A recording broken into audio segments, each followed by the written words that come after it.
Chapter 388. Beta Persei's strength lay in his height and strong body, as well as his ability to withstand blows. Often, when someone gave him 3 punches, the power of his one punch would be greater. However, it was precisely because he was too tall that he was not suitable for practicing martial arts. He had only learned a few moves from the 2 captains, Qiu Vi and Dao Xiao. However, because he was strong enough, he felt endless power when he used them. Looking at Beta Persei's learning face, Yang Qindong knew that he would not be able to get anything out of him. He pointed at the captain of the first guard team, Qiu Vi, and said, "Captain Qiu, tell me, which one of the 3 is stronger?" It was easy to tell if an expert was skilled or not. As someone who had also practiced martial arts and had a good foundation, Qiu Vi naturally had a lot of professional considerations when judging. Seeing that Yang Qindong had called him, he took a few steps forward and said, "Young master, the 3 of them have their own strengths, but Peng Yue seems to be better at guerrilla warfare. He's not suitable for this kind of face-to-face combat." "Oh, you mean to say that Peng Yue will be the first to be defeated?" Yang Qindong asked with interest. "Not necessarily." Qiu Vi shook his head. "Peng Yue is too agile. It's not easy to hurt him. On the contrary, if you're careless and get hit by his elbow, you might have to pay a big price." "What do you mean?" Yang Qindong was a little confused. "Young master, I don't mean anything. I just want to say that the 3 of them have their own strengths. If you want to determine the winner, I'm afraid it'll be very difficult. However, the 3 of them are undoubtedly talents. If possible, young master, please allow them to be transferred to the first guard team. This will play an absolute role in better protecting the young master," Qiu Vi said while quietly paying attention to Yang Qindong's reaction. Since entering the battlefield, Qiu had requested to increase the number of guards in the squad.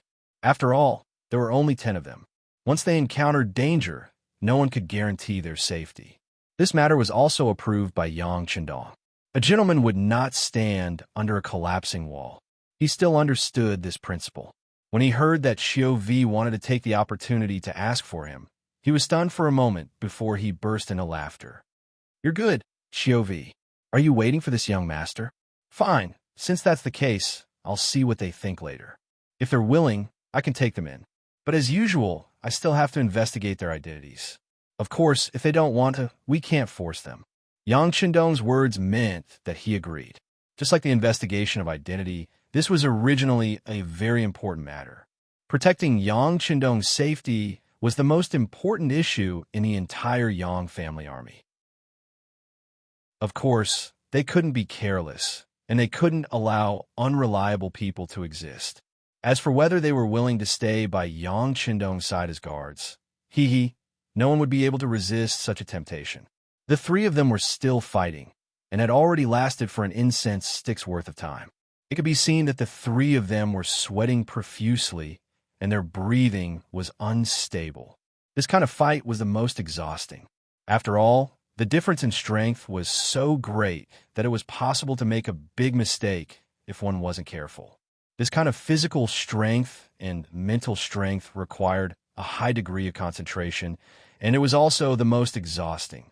The 3 of them were still fighting, but Peng Yu's mental strength was slightly better. From the start of the battle until now, the number of times he attacked was not many.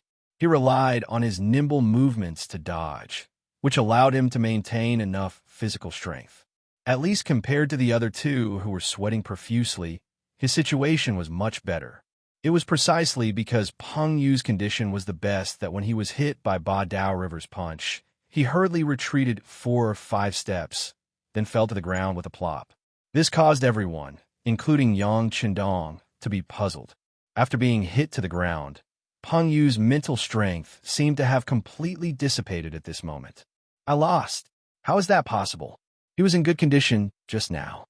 Qiu Vi was the first to voice his doubts. "What's going on? He clearly could have dodged that punch." Beta Persei also voiced his opinion. Tiger's Mane, who was standing at the side, didn't say anything. He only glanced at the 6th young master from the corner of his eyes and saw that Yang Qindong's expression remained the same, and even had a smile on his face. He was even more certain that something had happened, and immediately remained silent with a smile in his eyes. Peng Yu left the field first, and the next two people to fight was Ba Dao River and Wang Yong. However, Ba Dao River, who had sent Peng Yu flying with a punch, was obviously not in his best condition. As the user of that punch, Ba Dao River was the clearest about the power of that punch. That punch wasn't something that he had been preparing for a long time. It was just a casual punch, and it was just to prevent Peng Yu from getting close to him. Regardless of whether he could hit him, even if he could, it would at most cause a slight injury to his opponent. It was impossible to cause such serious consequences. If it was really possible, Peng Yu would have been kicked out of the ring long ago and wouldn't have lasted for so long. However, it still caused such a consequence. What exactly was going on? Ba Dao River was thinking, which slowed down his movements. After being kicked by Wang Yong a few times, his footsteps began to become a little messy. It was precisely because of this that he seemed to have figured out something in an instant. When Wang Yong's next kick arrived, he intentionally let his guard down and took the kick head-on. After being kicked, his whole body was sent flying, and he fell to the ground more than 3 meters away. Huff, huff, huff. Wang Yong, who was panting heavily, started to lose his balance. Kicking was the most exhausting move. The reason he was able to persevere until now was because of his strong desire for revenge. Otherwise, he would have been the first one to collapse from the exhaustion of his stamina. I won. After turning around to face Yang Chendong, Wang Yong, who had finished speaking, suddenly lost his balance and was about to fall to the ground. Fortunately, Qiu Vi, who was standing at the side, reacted quickly and rushed forward to support the falling figure. You all did well. How about this? Arrange for them to rest, take a bath, get some food, change their clothes, and come see me again. Yang Chendong nodded lightly, and after making the arrangements, he turned around and left. Peng Yu, Ba Dao Jiang, and Wang Yong were carried away by the Lungfeng soldiers. First, they had a comfortable hot bath. Next, they had enough meat. After that, they were given new clothes to change into. Ba Dao Jiang was very satisfied with all these arrangements. That chief is a man of his word. Even though I lost, he still prepared so much meat for me. How satisfying, he said with satisfaction as he tore the pig trotter in his hand. Peng Yu also wolfed down the food.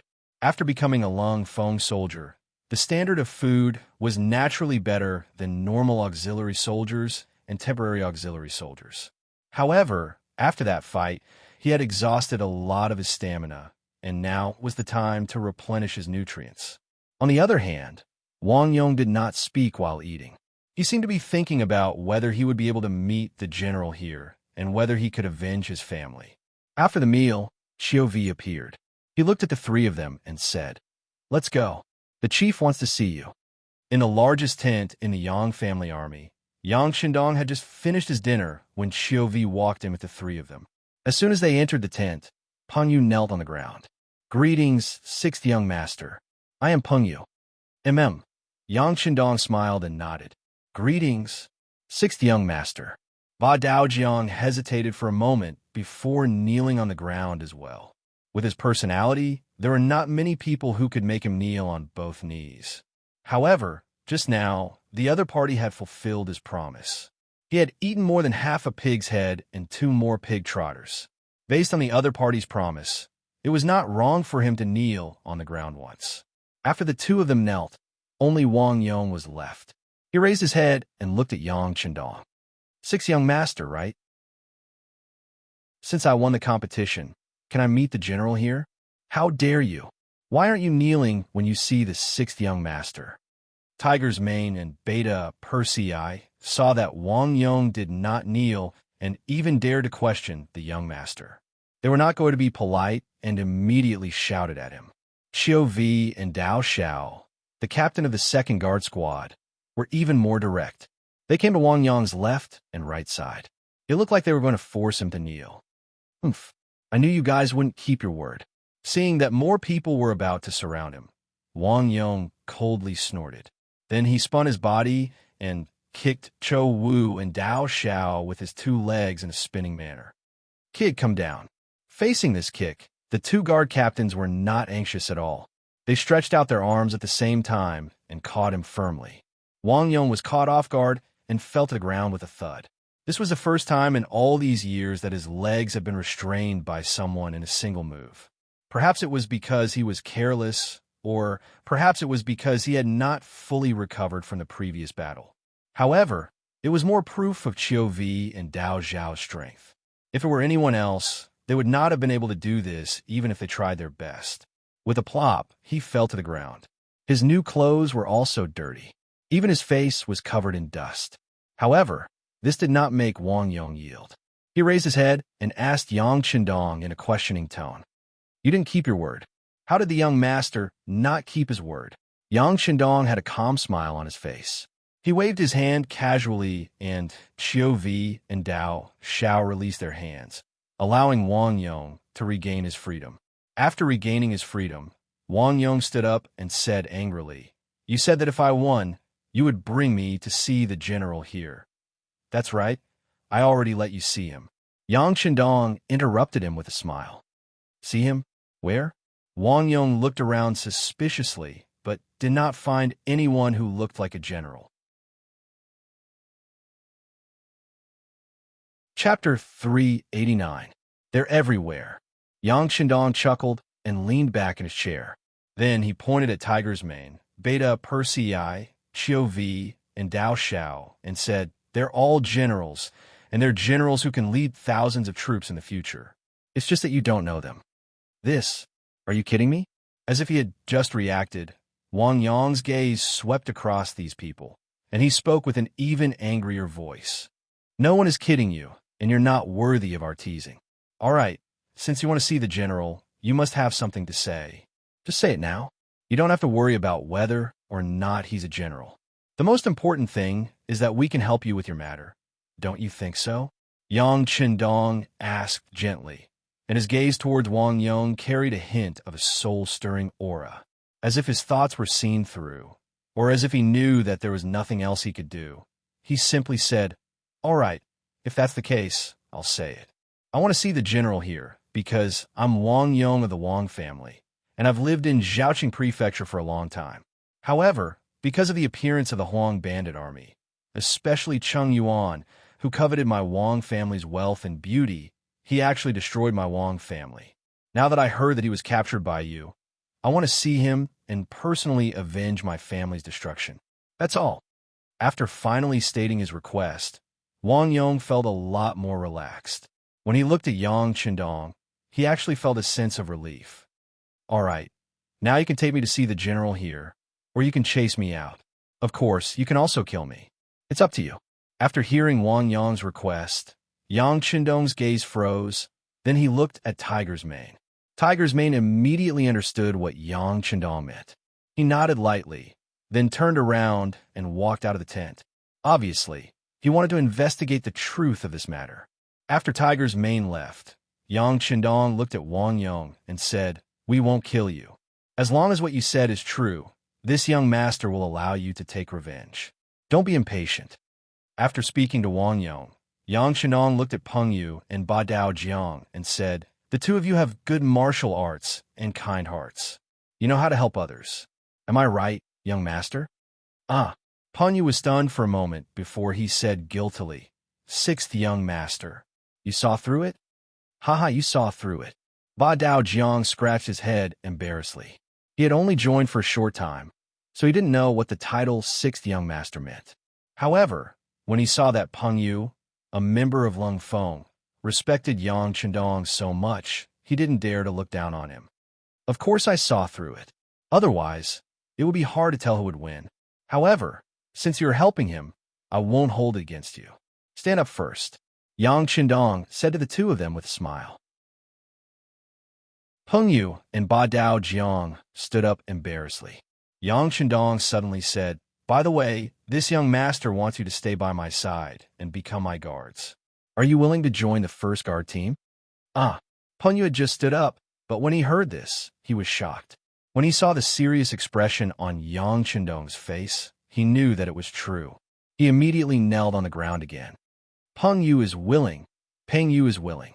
After he finished speaking, Peng Yu didn't forget to pull Ba Dao Jiang, who had just stood up. Quick, Kneel down and thank him. Why do I have to kneel down when I just got up? Is it so awesome to join the guard team? Ba Dao Jiang was puzzled. Of course it's awesome. It's so awesome. Pan Yu had already joined Long Feng, so he naturally knew that being able to protect the sixth young master was an unparalleled honor and glory. However, when he saw that Ba Dao Jiang didn't seem to care about his good intentions, he couldn't help but say, "If you join the guard team, you'll have plenty of meat." Oh, that's not bad. Ba Dao Jiang, who seemed to be a glutton, was finally moved. Perhaps it was due to the fear of being hungry all the time, but when he heard that there would be plenty of meat, he also knelt on the ground. Both of them knelt down and chose to join the guard team. No matter what their motives were, as long as they agreed, they probably wouldn't want to leave after they learned more about it. Yang Qindong smiled in satisfaction. Very good. In a while, follow Captain Xiu Vi out to change your clothes. Someone will teach you the rules you need to follow. Yes. Peng Yu and Ba Dao Jiang agreed. At this moment, Tiger's mane rushed back. After entering the tent, he went to Yang Qindong's side and whispered something. With the Security Bureau's current efficiency, since they had arrived at Zhaoqing Prefecture, they naturally had to investigate the surrounding situation thoroughly. The Wang family's matters were already recorded, so they would know the truth once they checked.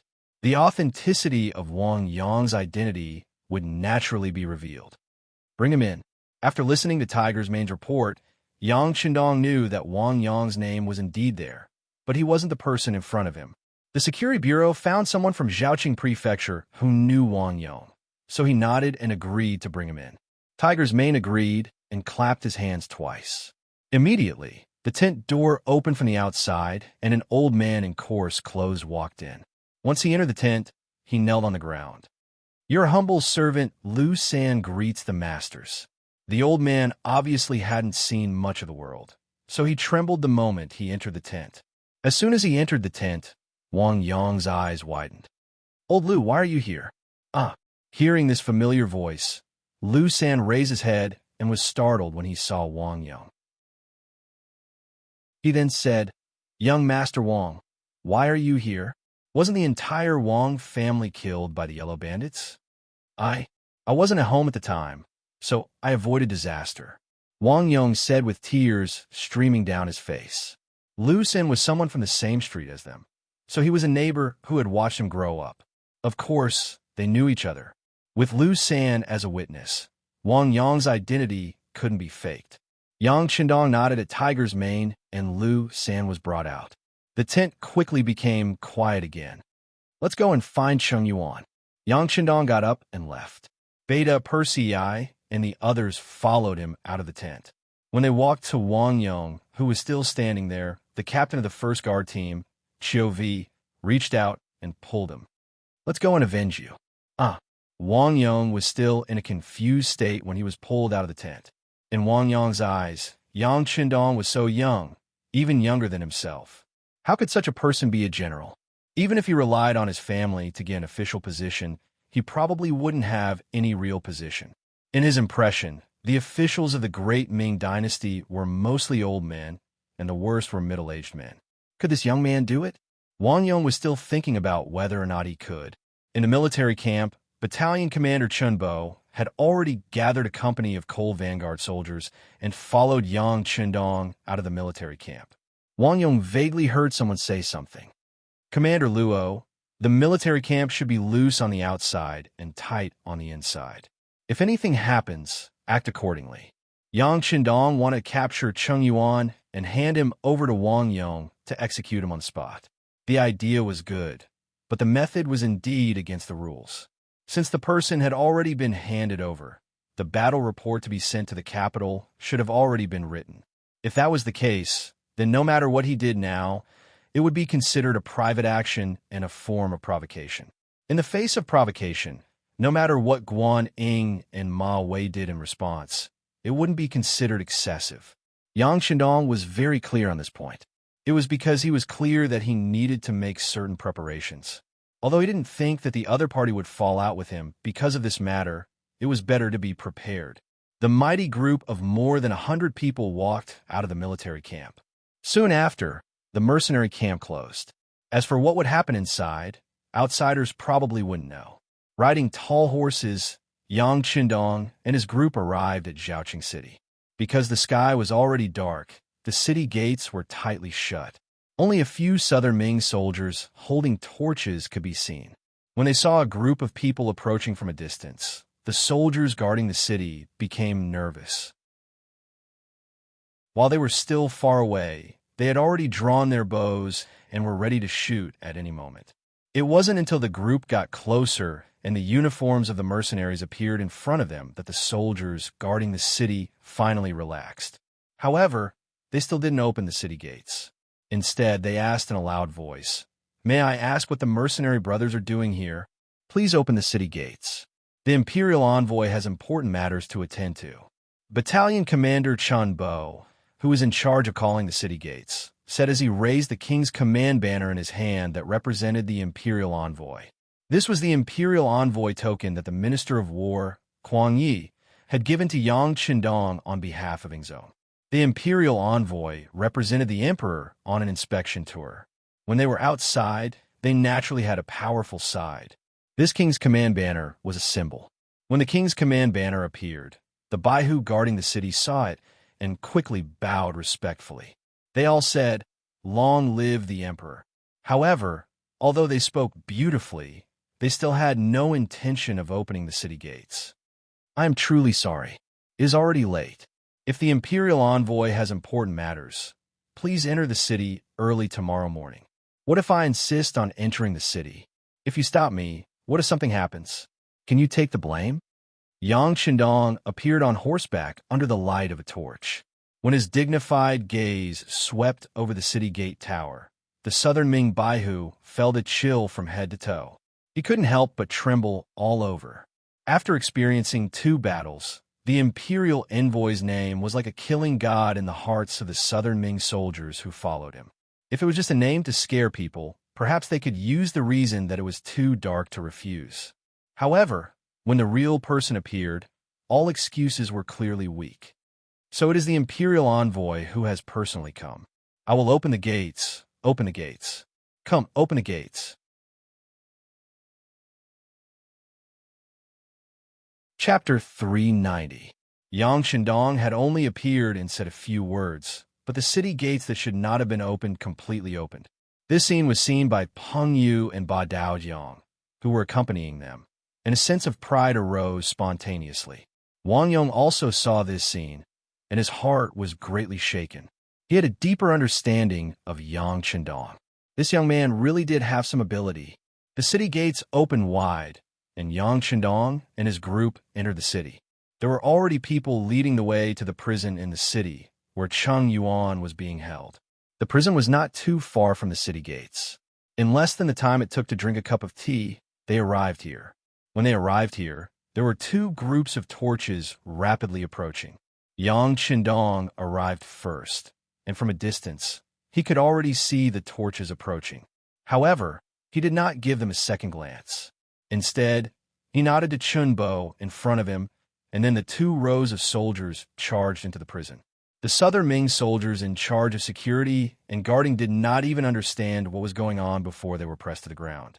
Some people wanted to resist, but they were quickly beaten to the ground after taking 2 more punches. "What's going on?" The 2 groups of torches finally approached, illuminating the place as if it was daytime. Guaning and Ma Wei appeared at Yang Qindong's side, fully clad in armor. They were originally anxious, but when they saw Yang Qindong's figure, they quickly came over to greet him. "Greetings, Imperial Envoy." Yang Qindong first nodded his head lightly, then asked in a voice that seemed to be concerned, "It's already late at night. Why are you here?" Someone reported to this general that Imperial Envoy entered the city in the middle of the night. "I don't know what happened, so I hurried over to take a look." "That's right, Imperial Envoy. Why are you surrounding this place? Also, what crime did these Ming soldiers commit? Why are you beating them?" After Guaning greeted him, his gaze was fixed on Yang Qindong, as if he wanted an explanation. Although Ma Wei didn't say anything, his body was faintly moving closer to Guaning, indicating his attitude. Yang Qindong didn't answer Guan Ying's question directly. Instead, he asked rhetorically, "What? Are you questioning the actions of this Imperial Envoy?" "I wouldn't dare. It's just that since I'm in charge of Zhaoqing Manor's safety, I have to get to the bottom of this. Yang Qindong was obviously a little angry, but Guanyin was not moved. Instead, he insisted. It had to be said that Guanying's temper wasn't considered to be popular in the imperial court. Fortunately, he held a position in the Ministry of War and was appreciated by Minister Kuang Yi. Otherwise, he would have suffered a lot for speaking to his superior in such a manner. A person like Guanying wouldn't be popular in the South Ming, but his actions were appreciated by Yang Qindong. Not for anything else, but because he dared to call out to him like this in front of his face. This was enough to prove that his courage was praiseworthy. It also proved that this person valued rules in his bones. This kind of person was what the Yang family system needed. Appreciation was one thing. Yang Qindong didn't have any intention of poaching Guanying. It was very difficult for someone like him, whose career was smooth sailing, to be used by him. If he wanted to use people, he had to choose those who had hit a wall or had lost confidence in the Ming dynasty. Guanying was clearly not among them. Since he couldn't be used by him, Yang Qindong wouldn't be so polite when he spoke. When he answered the other person's question, his voice was much colder. I don't need to explain my actions to anyone other than the emperor. It's best if you stay to the side. Of course, if you want to challenge my bottom line, you can try. As soon as he finished speaking, the remaining platoon of soldiers quickly aimed their guns at Guanying, Ma Wei, and the others. Moving together with them were Qiu Vi and the others from the First Guard Squad. Among them, Ba Daojiang and Peng Yu were astonishingly among them. However, Ba Daojiang was holding 10,000 shining steel knives. Even though it was He Tian, their movements were still neat and uniform, giving people a soul-shaking feeling. When the pitch-black muzzles of their guns turned in unison, even Guanying couldn't help but take a step back. The power of these advanced guns had long been tested on the battlefield. To be honest, the power and accuracy of the great Ming dynasty's firearms were not something that could be compared to them. In the past, these things were used to deal with the Huang bandits. When they saw it, they only felt satisfied. However, the moment the muzzles were pointed at them, they felt extremely uneasy. There was even a feeling of suffocation that spread through their bodies. Guanying took a step back. How could the other southern Ming soldiers not be scared into continuously retreating? They still hadn't figured out what was going on, but the imperial envoy had already turned hostile. What was he trying to do? Ma Wei was also shocked by the change in front of him. After taking a few steps back, he steadied his body. When he noticed that he had almost retreated into the midst of the soldiers behind him, he couldn't help but blush. He hurriedly took 2 steps forward and said to Yang Qindong with an apologetic smile, "Imperial envoy, what is the meaning of this? We are all on the same side. Treat me as one of your own. Treat me as the imperial envoy. You still dare to ask me what I am doing? Do you normally treat your superior with this kind of attitude?" Yang Qindong's tone was filled with anger. He then pointed at his feet and said, "Remember your current position. If anyone dares to take a step forward, execute them on the spot." His voice was cold and merciless. This wasn't because Yang Qindong wanted to take revenge for Wang Yong, so he used this ruthless method. He had thought of doing this before. As the imperial envoy, other than killing Zhaoqing's General Jiaping and taking care of the Guangdong Prison Department's Han Qing when he had just taken office, he had never shown his thunderous methods. It was to the point that many people had forgotten his cold image. Just like today, he had used 30,000 taels of silver to buy a pig.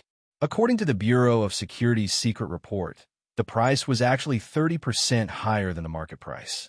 This was treating him like a sucker. This wasn't just a matter of money.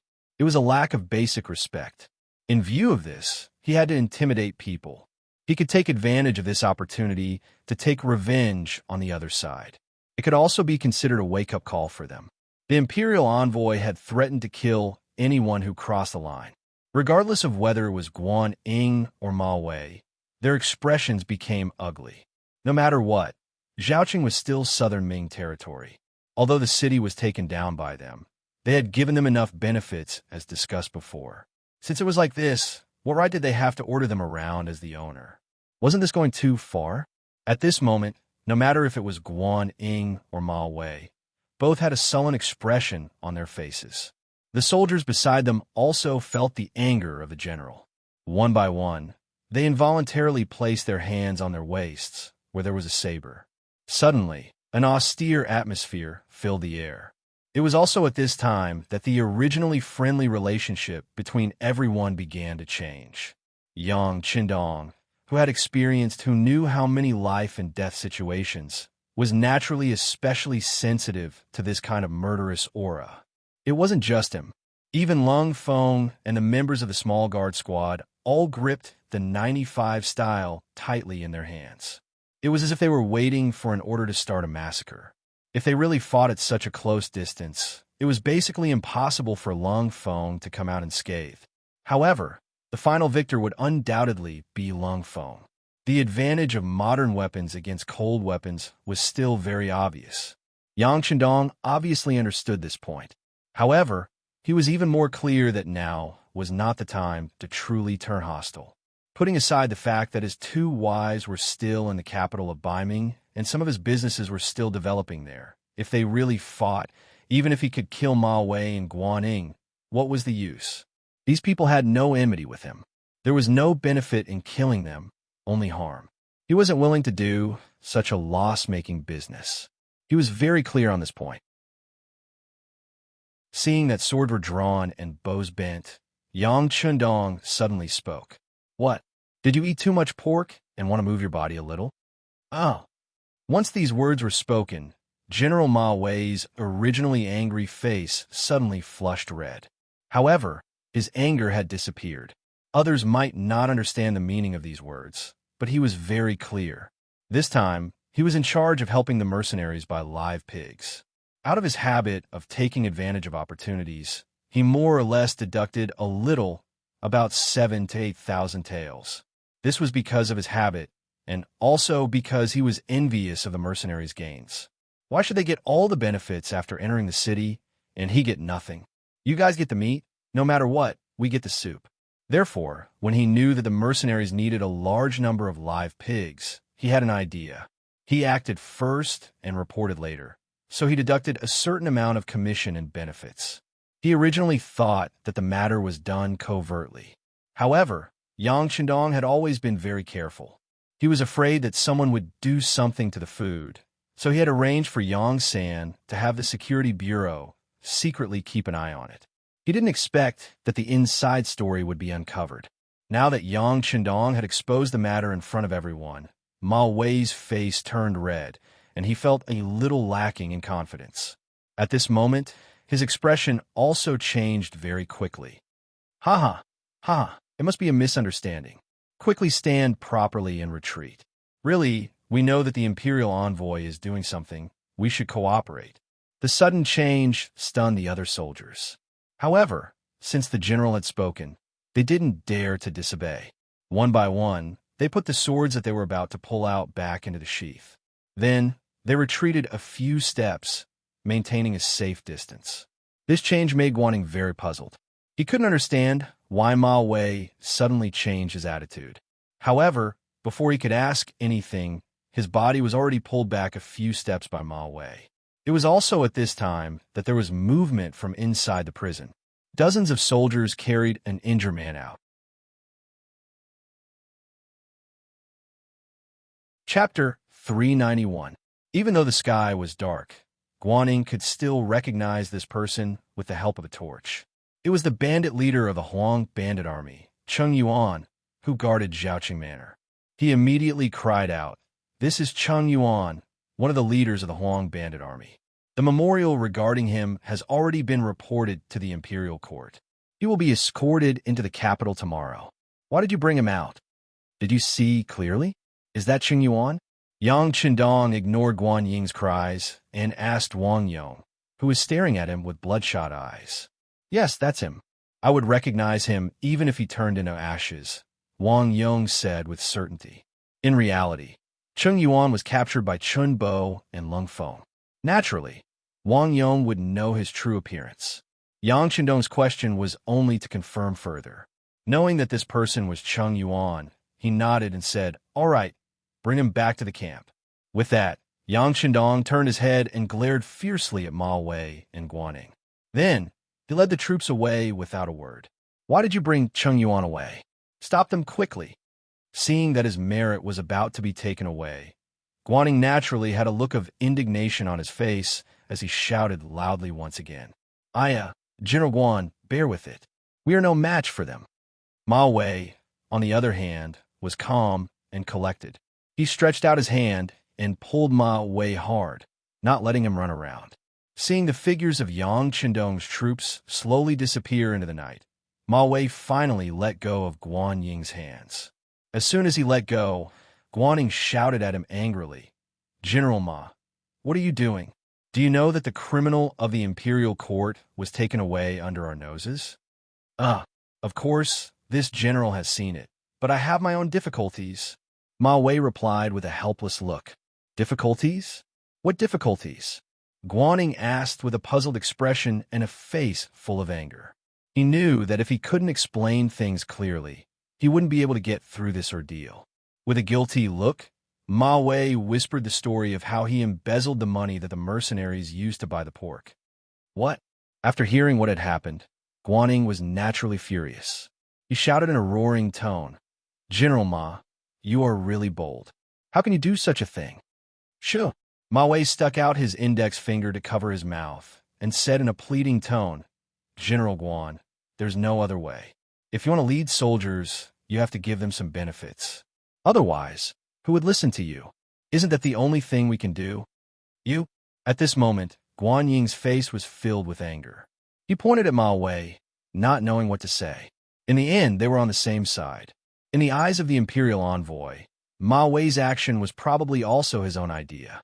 It was no wonder that the slap in the face came with a wave of his hand. Forget it, forget it.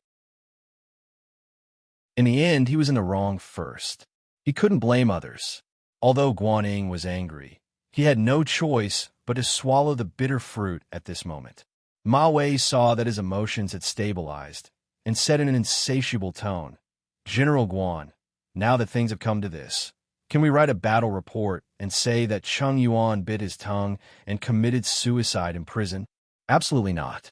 Guaning hurriedly waved his hand, but he was afraid that Ma Wei would misunderstand. So he said in an explaining tone, "It's not that I don't want to do this, but the brocade guards are everywhere. Presumably, tonight's matter will be reported to the Emperor through secret channels. It's fine if we speak the truth, but if there is even a trace of falsehood, it would be deceiving the Emperor. Do you know the severity of this?" It was Ma Wei's turn to change his expression. He quickly cupped his fist and said, "Thank you for your reminder, General Guan. I was reckless. Forget it, it's not a big deal.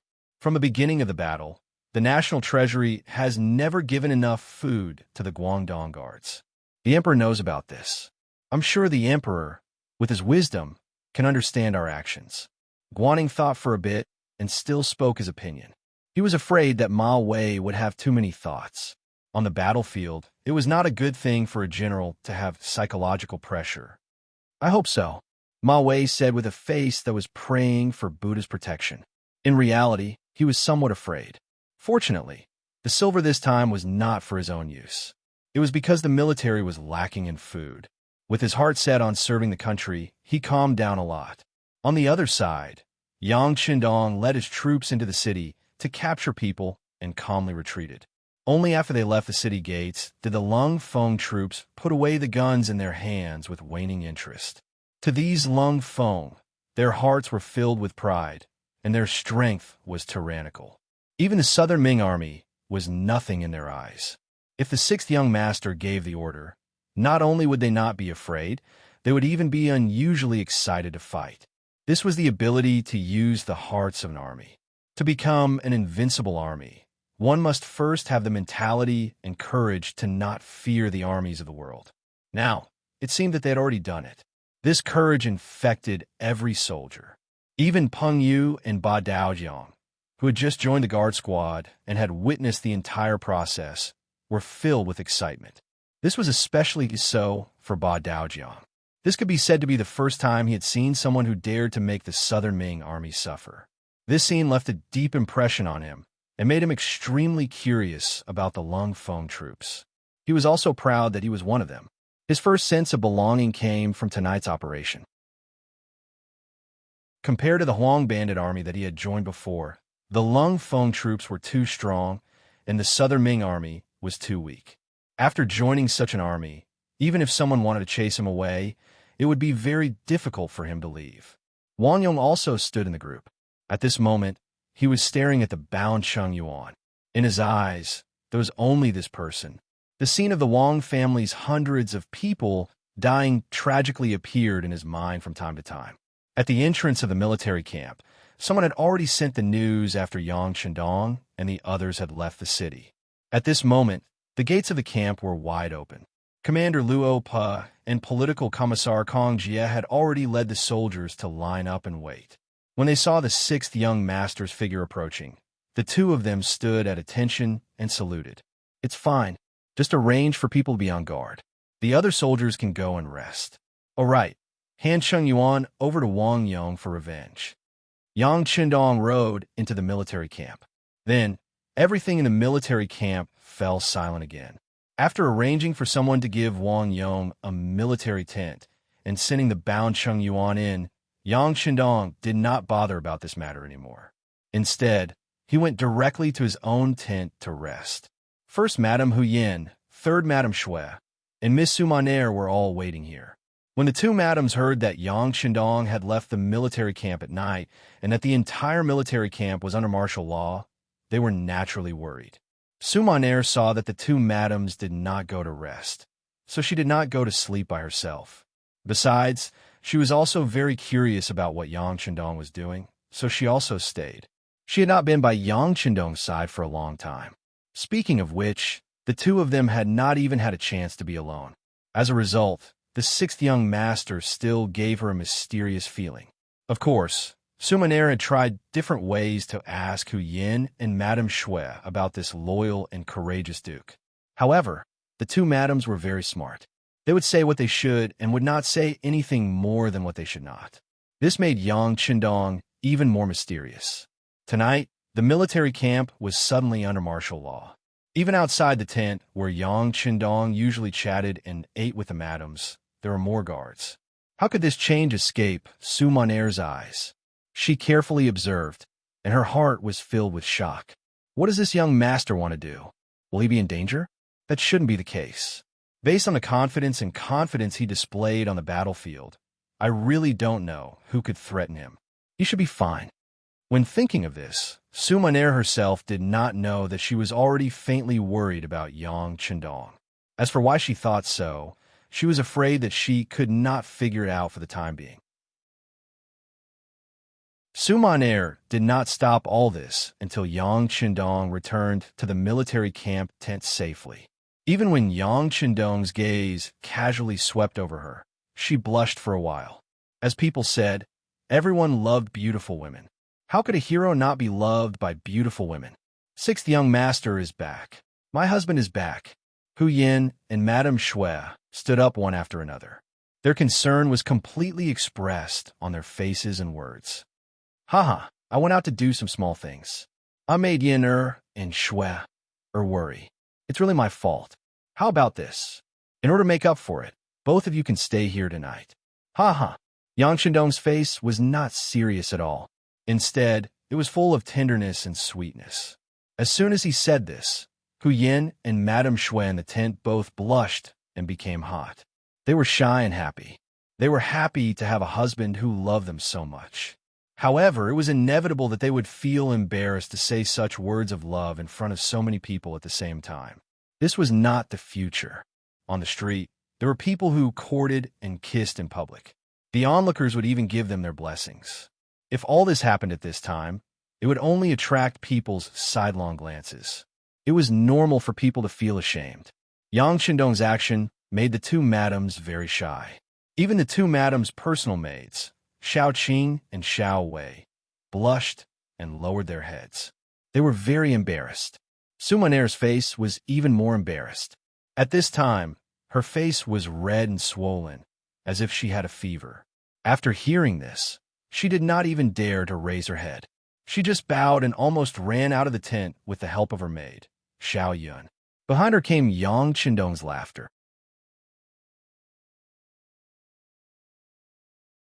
Chapter 392. Sixth Young Master. Miss Su is not married yet. She is very thin-skinned. If you do this, she will inevitably feel embarrassed. Hu Yin walked forward and took the initiative to remove the military windbreaker that Yang Qindong was wearing. Then, she said with a coquettish expression, "Ha! Who asked her to come over and join the fun for no reason? I didn't invite her either." Yang Qindong said casually. Then, he stretched out his hand and hugged Hu Yan's slender waist. Hu Yan's face was filled with happiness. When she was hugged, she did not show any signs of rejection. Instead, she said to her personal maid, "Xiao Qing, quickly bring the hot water over. Third sister and I will serve my husband to bathe." On the other side, Sumaner hurried back to her military tent. Even after she sat down again, her heart was still beating fast. The maid, Xiao Yun, said in an extremely dissatisfied voice, "Miss, this sixth young master of the Yang family is really something. He knows that Miss is still here, yet he said such shameless words. He really doesn't respect others." "Xiao Yun, be quiet." Sumaner's body shook when she heard this. Then, she said in a slightly stern voice, "Xiao Yun, you can't say such things in the future. You have to understand that we came here of our own free will.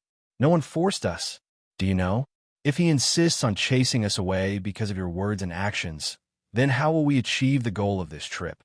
Even if I die, I won't be able to face my family." After Sumaner's expression became serious, Xiao Yun had already shut her mouth. When she saw that her master's expression became more and more serious as she spoke, and her eyes were about to turn red, she hurriedly came forward. "Miss, Xiao Yun was wrong. I won't dare to do it again in the future. Xiao Yun, it's not that I have to scold you. I also know that you are fighting for justice for me. But who asked me to be born like this? At this moment, I finally saw the hope of revenge. Even if I have to risk my life, I have to give it a try. So, we can't make a single mistake in the future. Do you understand?" "Miss, Xiao Yun understands.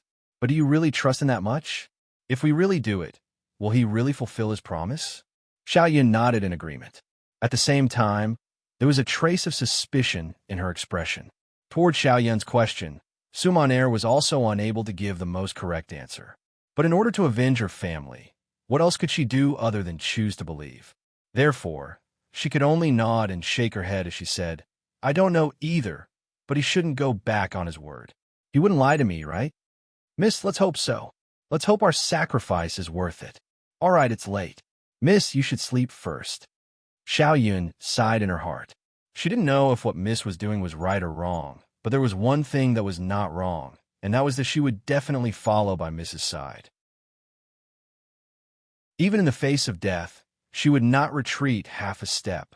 That night, Sumaner couldn't sleep. After that, she even had a nightmare. That was, she had completed her mission, but the person who promised her didn't avenge the Su family. On the contrary, the sixth young master of the Yang family, who was harmed by her, even came to question her with a bloody face. She was scared half to death in her dream. That night, Yang Qindong naturally slept extremely well. Hugging left and right, it didn't take long for him to enter a sweet dream. He really slept all the way until dawn. That night, Wang Yong didn't sleep at all. First, he cut Cheng Yuan over 100 times. If he hadn't used a cloth to gag the other party's mouth earlier, he was afraid that the miserable screams that night would have caused the entire military camp to be unable to sleep peacefully.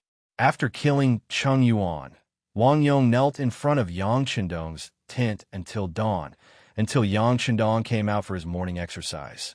When Yang Qindong came out of the tent in camouflage clothes, Tiger's mane, who was guarding outside, jogged over. "Young master, he's been kneeling here for most of the night. Cheng Yuan was also killed by him." Got it. Send him to the auxiliary regiment like this. Let him learn to abide by the rules first and wash away the evil aura on him. Yang Qindong nodded lightly. Then he brought Beta Persei, Qiu Vi, Peng Yu, Ba Daojiang, and the others from the first guard team and started jogging in the military camp. Yang Qindong didn't want to keep all the capable people by his side, especially people like Wang Yong who had a strong, evil aura. If he didn't know the rules, Yang Qindong would rather not have him than keep a bomb by his side. But thinking about it, if Wang Yong really had the ability, he would climb up step by step and eventually become a true warrior. 1451 AD, the second year of Tianshan, the third year of Baiming, the sixth month of Jingtai. The Guangdong Yellow Bandit Army began their final frenzied counterattack, with Wuzhou Prefecture and Xuanzhou Prefecture as the center. In the north, at Mengzhu Ridge, Heavenly King Cui Yin led 20,000 troops and was ambushed by the 2nd Regiment, Kong Chuanxin's 3rd Battalion, 2 auxiliary battalions, and Pingle's General Hisheng. After the battle, Heavenly King Cui Yin died. Less than 10% of the 20,000 troops escaped. In the south, Heavenly King Sun Jianglong had just left the city when he was met with the 2nd Regiment, Wu Sheng's 1st Battalion, 2 auxiliary battalions, and Xiao's General Yu Guang's fierce attacks. After losing, he lost Gaozhou Prefecture and retreated to Laizhou Prefecture. Facing the 40 rocket launchers, he couldn't defend the city and retreated to the seaside to leave. However, not long after, there was no more news. What the others did not know was that the Yang family's navy was already waiting for them at sea. Under the personal leadership of the Navy's first commander Yu Guang, in less than an hour, the ship that Sun Jianglong and his 15,000 men were on was destroyed at sea. Another 13,000 survivors were salvaged, while over 1,000 others lost their lives in the sea. In the west, with Xuanzhou Prefecture as the starting point, Heavenly King Ru Honghai led 30,000 troops to test the waters of Nanning Prefecture and Liuzhou Prefecture of Guangxi. However, because the enemy was well prepared and had the advantage in numbers, the attacks were neutralized. In the end, after losing 10,000 troops, they retreated to Xuanzhou Prefecture to rest. At this point, Huang Yuliang's so-called four-sided attack strategy had completely collapsed. Not only that, the east and north of Wuzhou Prefecture had already been stationed by the Southern Ming Army to suppress the bandits. At this moment, the people in the city were in a state of panic. Some of the leaders also had their own thoughts and plans. This was already the third day since Yang Qindong brought troops to Wuzhou Prefecture. Ever since he arrived 3 days ago, he didn't immediately attack the city. On the contrary, he ordered people to defend it tightly. From time to time, the drums of the army would sound, causing the Huang bandits in the city to be like birds startled by the twang of a bow. Kong Lingxin's 3 battalions to the north also had the same attitude. They also surrounded the enemy without attacking, and their war drums beat loudly. Yang Qindong's actions had once confused Guan Ying and Ma Wei. The two of them walked into the large military tent and came in front of the 6th young master, Imperial Envoy. Once the two generals entered the tent, they cupped their fists and bowed. The two generals have come. Serve tea. Yang Qindong wasn't wearing a military uniform. Instead, he wore a normal green robe. Just from this, it could be seen that he didn't have any desire to fight. At this moment, he was holding a brush and practicing calligraphy. No need. Guaning waved his hand and refused the good intentions. He raised his head to look at Yang Qindong and said in a serious tone, Imperial Envoy, I don't know why the Huang bandits are right in front of you, but you must surround them and not attack. Please teach me. Guan Ying's attitude was even cold. Yang Qindong saw all of this and let out a long breath in his heart. At the very beginning, Guan Ying had treated him with this attitude. Yang Qindong didn't pay attention to it. Instead, he used practical actions to wake the other up. He let him know what it meant to shock the world with a single brilliant feat. Guan Ying's attitude towards him had changed completely after the victory at the Battle of Cannon Prefecture City. However, ever since he openly snatched the captive Cheng Yuan in Zhaoqing Prefecture, the relationship between the two had clearly changed.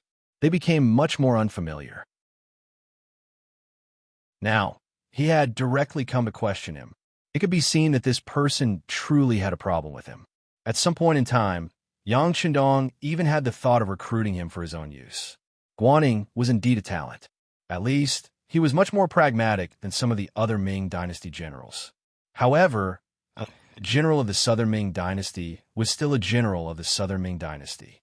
His heart was still more inclined towards the Great Ming. This kind of person could be called a loyal official, but could also be called a foolishly loyal general. They all had a similar characteristic. They wouldn't easily change their original intentions. In other words, it was very difficult to change the mentality of these people. Take Yu Qian, for example. He was also foolishly loyal. However, Yang Qindong had spent a lot of effort on him. Under the influence of nearly a year in Crimson City, even a stone's heart could melt. Finally, the environment changed a person. Yu Qian had become an important official of the Yang Xie dynasty. He was in charge of the affairs of Crimson City and the nearby cities. He had also displayed his ability to manage everything in an orderly manner. Yu Qian could be changed because in Yang Qindong's heart, he was a very capable person. He was worth the price to attack his heart. However, although Guanning was a good general, he wasn't unique. In the new Yang Xie dynasty army, there were no lack of good generals. There were even a few who had shown their talents as commanders. Since that was the case, why would he spend so much effort on Guanning? Originally, Yang Qindong didn't have much hope. Naturally, when he saw Guanying's attitude, he wasn't angry. On the contrary, when faced with his question, he continued to practice his calligraphy as he spoke with an indifferent expression. Surround but don't fight? Naturally, it's because there are too many Huang bandits in the city. With our small number of soldiers, we can't take them all down. Since that's the case, it's better to slowly wear them down. You've also seen that starting today, there are already Huang bandits coming out of the city to join us. Although there aren't many of them, only a dozen or so, it's still a good start. I believe that if I slowly endure like this, in less than half a year, the Huang bandits in the city will collapse on their own.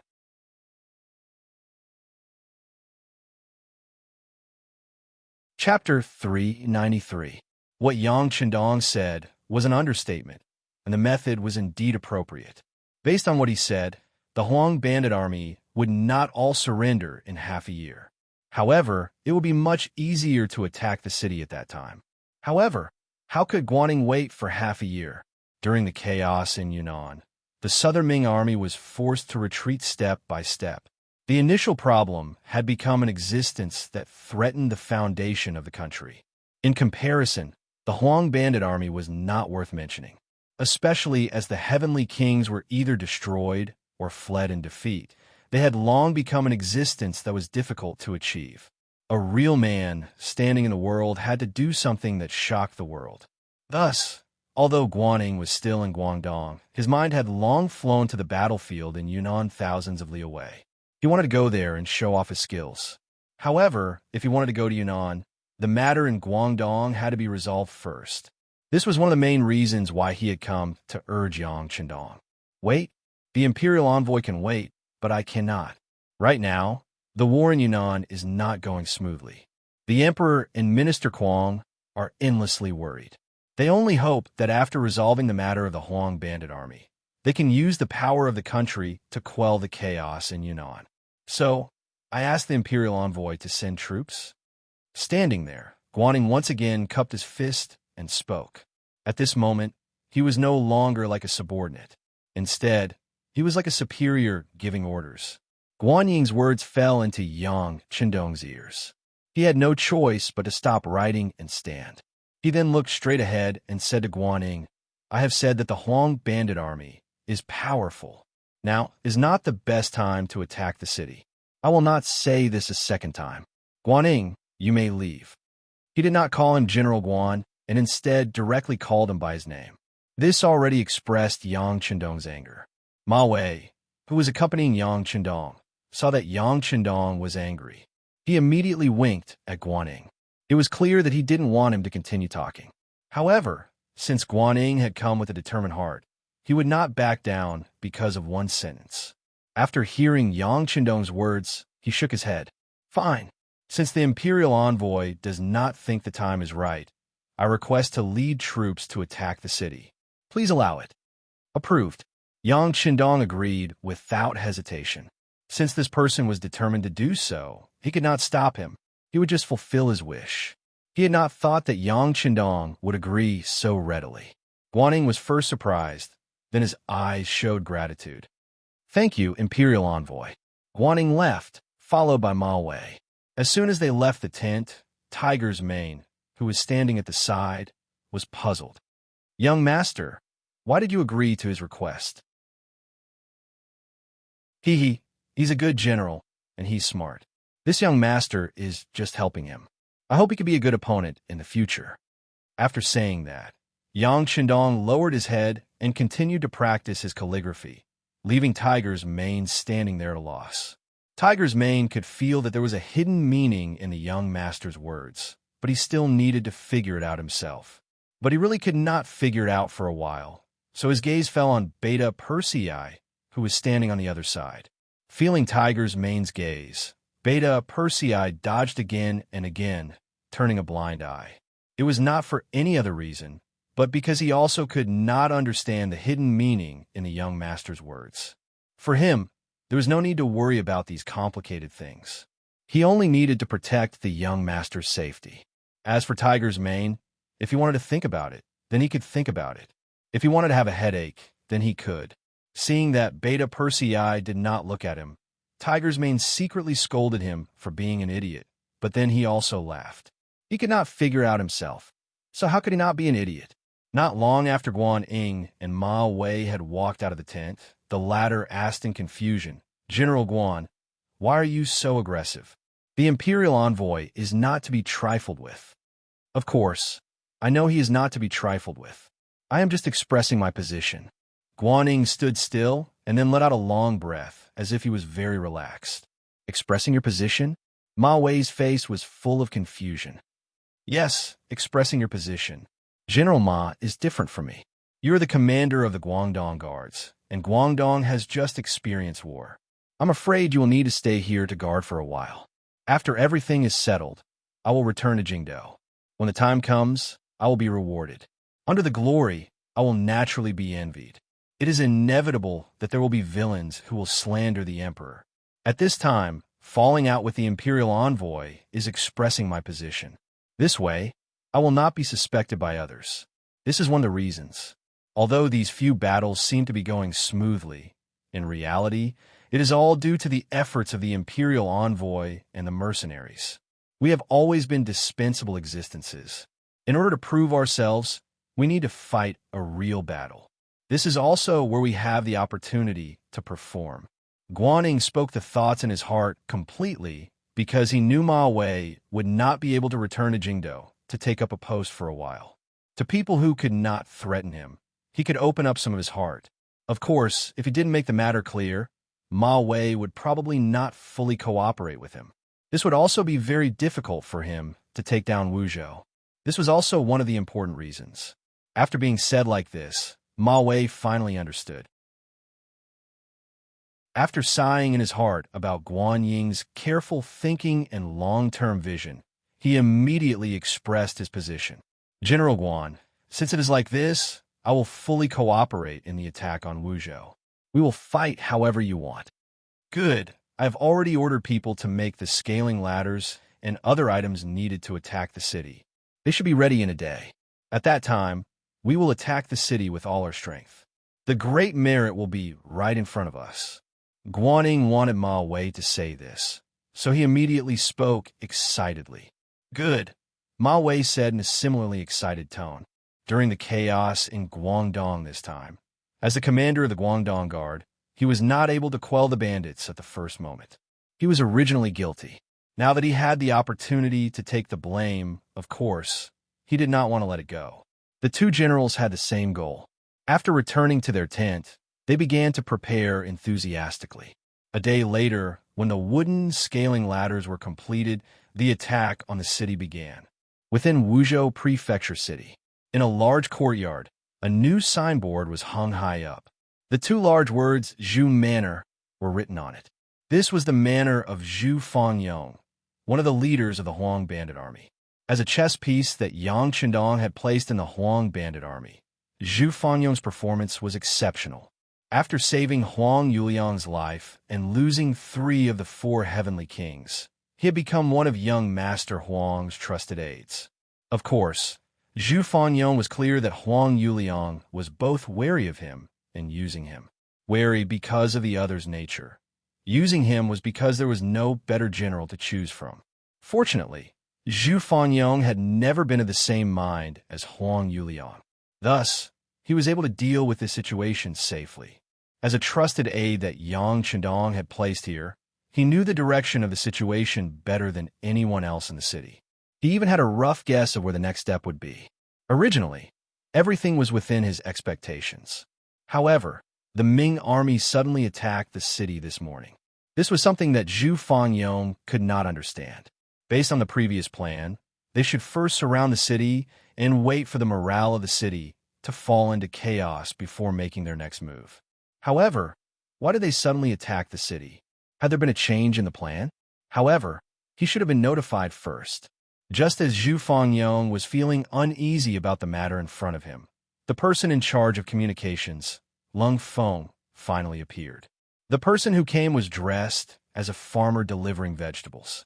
To outsiders, the reason he was called before Zhu Fangyong was because the general wanted to know the price of vegetables in the city. Zhu Fangyong was deeply trusted by Huang Yuliang, so it was normal for him to be worried. The person who came was dressed in rough clothes. Even his face was full of wrinkles and his skin was dark. Under this kind of appearance, it was difficult for anyone to suspect that he was not a vegetable farmer. In reality, the person who came was disguised. This was one of the necessary methods to become an elite spy of the Security Bureau. I am 007. You can call me 007. This is a token. When a vegetable farmer arrived in the bedroom, he no longer had the silly grin and hunched posture that he used to have in front of outsiders. Instead, he straightened his back, took out a golden token from his bosom, and presented it to Zhu Fangyong. The golden tablet was made by the military factory in Crimson City. Many modern elements were added to it. Even if others wanted to disguise it, it was impossible to do so. Zhu Fangyong had seen such a tablet before. That person was codenamed 013. Now that 007 had appeared, it was clearly of a higher level. He immediately cupped his fist and said, "Brother 007, you've worked hard. We are all working for the 6th young master. This is our duty. It can't be considered hard. However, I'm afraid that after this, Commander Zhu will really have to work hard." 007's expression carried a trace of seriousness.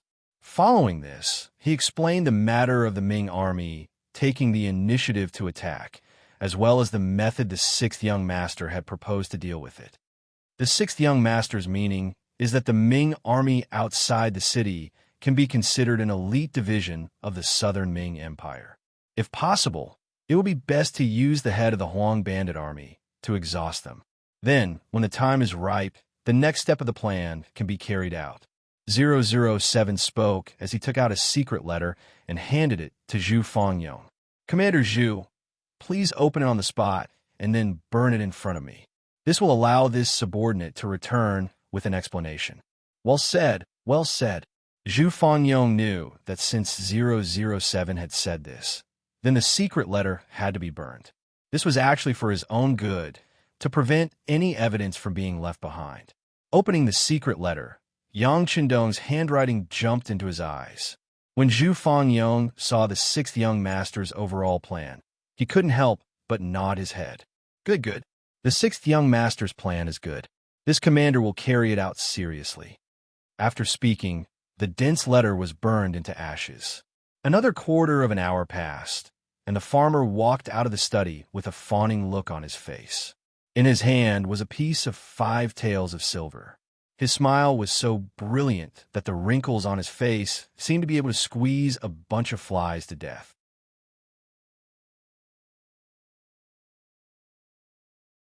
Chapter 394. The Ming army had started to attack the city. Guaning didn't just do it for the sake of showing off. Before the battle, he had indeed done a lot of things. One of the most important things was to learn the management methods of the mercenary army.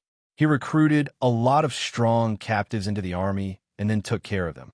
He also said that whoever could make a great contribution in the next battle would be rewarded with money, meat, and even an official position.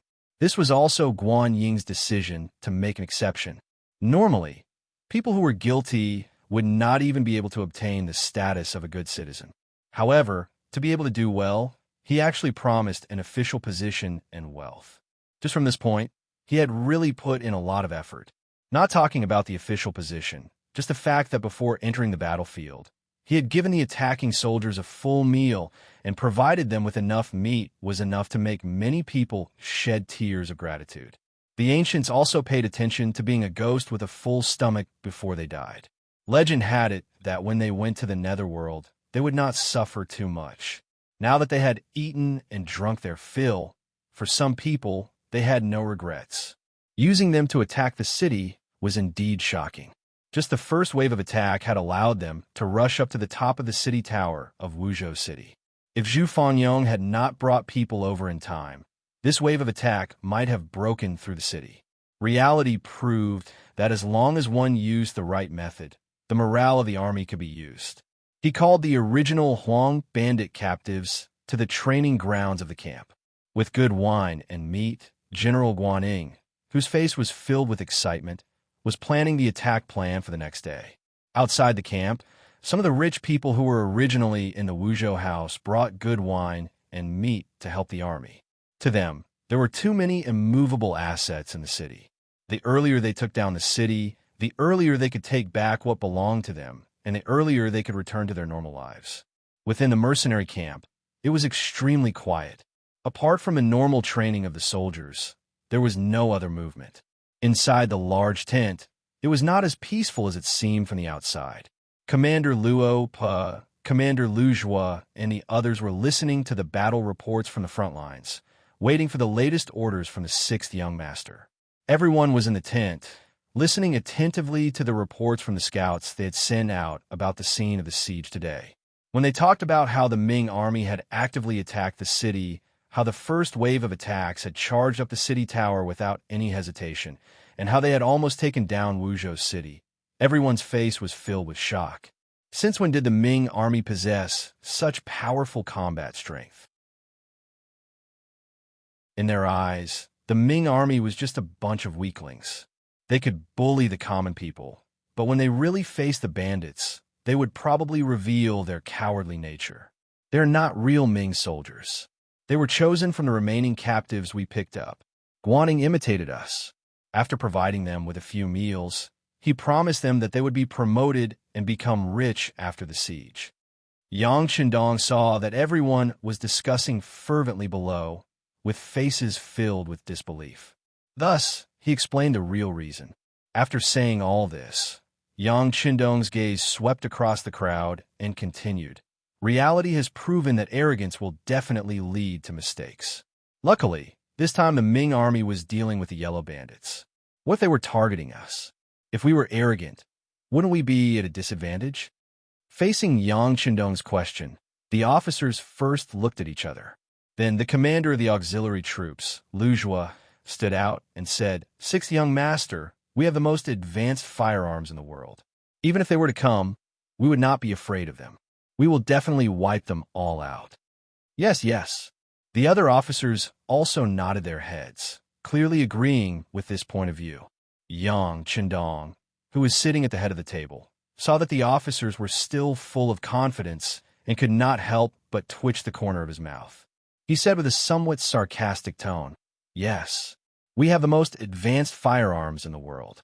This is our advantage, and perhaps our only advantage. Perhaps once we lose our weapons, we are no different from the Ming army. If we are heavily surrounded, how many bullets can you bring? There will be a day when you run out of bullets. At that time, won't we be surrounded like dumplings and be completely wiped out?"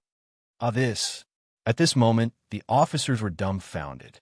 They suddenly realized that they originally thought that they were invincible, but after analyzing it, it seemed that the truth was not so.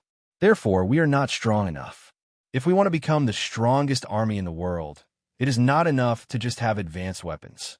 We also need a strong heart and a strong will to fight. No matter what kind of enemy we meet, we will not be afraid and will not take a step back. From today onwards, the training will be doubled.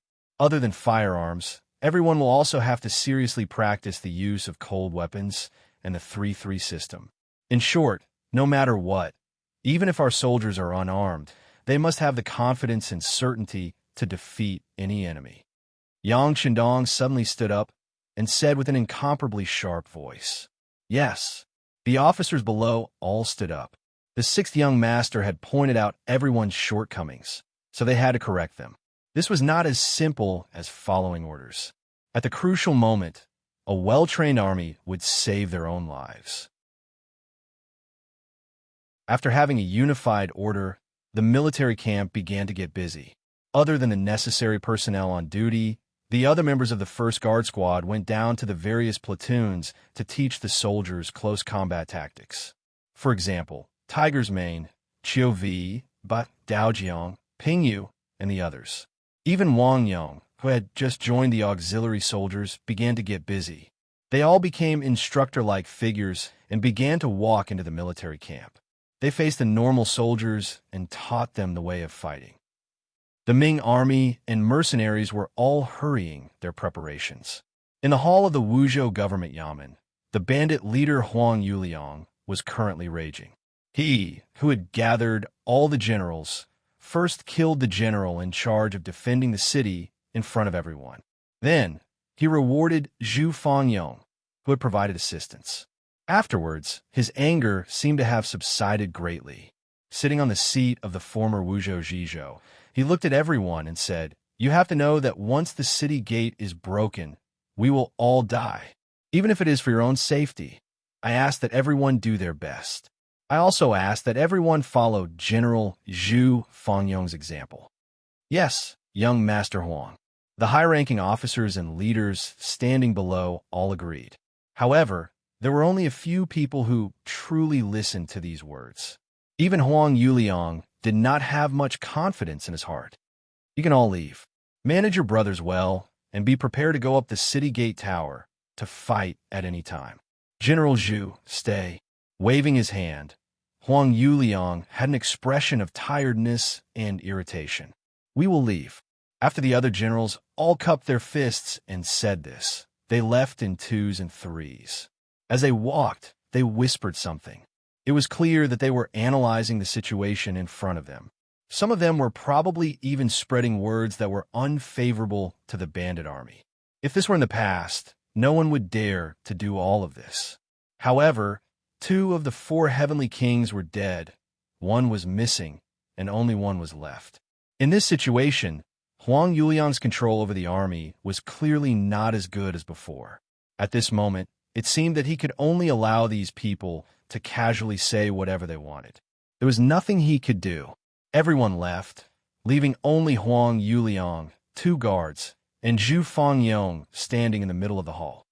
"General Zhu, your performance today was very good.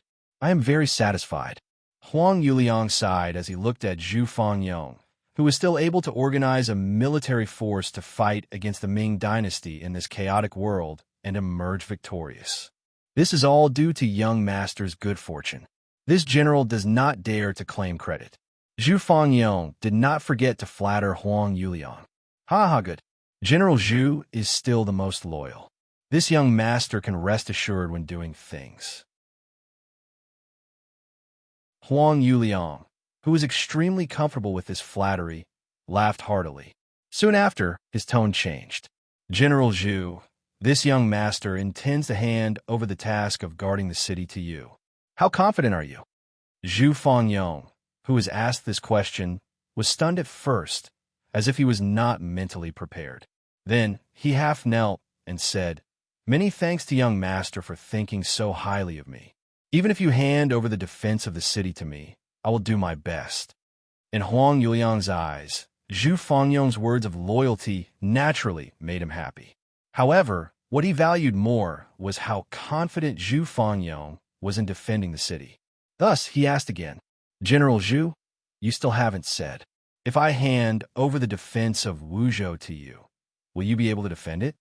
Zhu Fangyong slowly raised his head and looked at Huang Yuliang. He said with a serious face, "In reply to young master, I will not be able to defend it." What? Originally, Huang Yuliang thought that even if he could not defend it, Zhu Fangyong would say some tactful words. For example, he would do his best, or he would hold on for a while, etc. He never expected such a direct answer, which caught Huang Yuliang off guard. "You will not be able to defend it? I have 60,000 soldiers, so why can't I defend a small Wuzhou prefecture?" Huang Yuliang asked unhappily. Young master, please forgive me for speaking so bluntly. You also said that we are in a small Wuzhou prefecture. If we defend it for a long time, we will run out of food and water. If that's the case, there will be chaos before anyone else attacks. If that's the case, how can we defend the city? Hearing Zhu Fangyong's serious answer, Huang Yuliang's emotions gradually stabilized. Okay, then what do you think? Young master, based on my thoughts, we must give up on the Wuzhou prefecture. Give up? Continue. Huang Yuliang frowned as he listened. Yes. After Zhu Fangyong agreed, he said, the art of war says that if we defend for a long time, we will definitely lose. Without reinforcements, defending the Wuzhou prefecture to the death is the worst plan.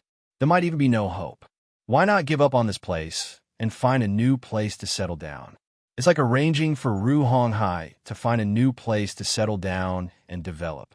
Internally, we can guard the city strictly and delay the Ming army's attack speed. At the same time, we also have to deal with the internal problems.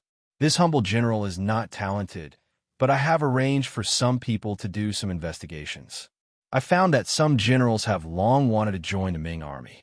If such people stay by our side, not only will they not be of help, but they will also become our cancer and hinder our development.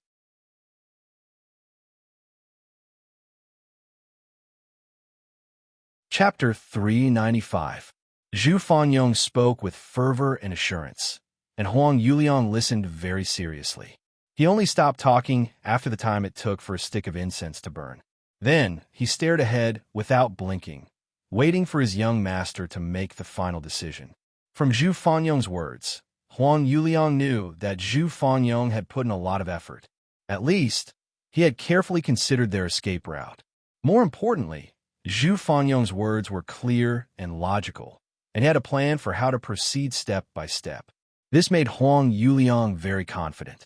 An army was most afraid of doing things without a goal. This kind of army was like a headless fly and was destined to have problems. From this, it could be seen how important a correct direction was. Huang Yuliang had already secretly approved of Zhu Fangyong's plan, but he still needed to ask for more details. Yes, General Zhu, please stand up.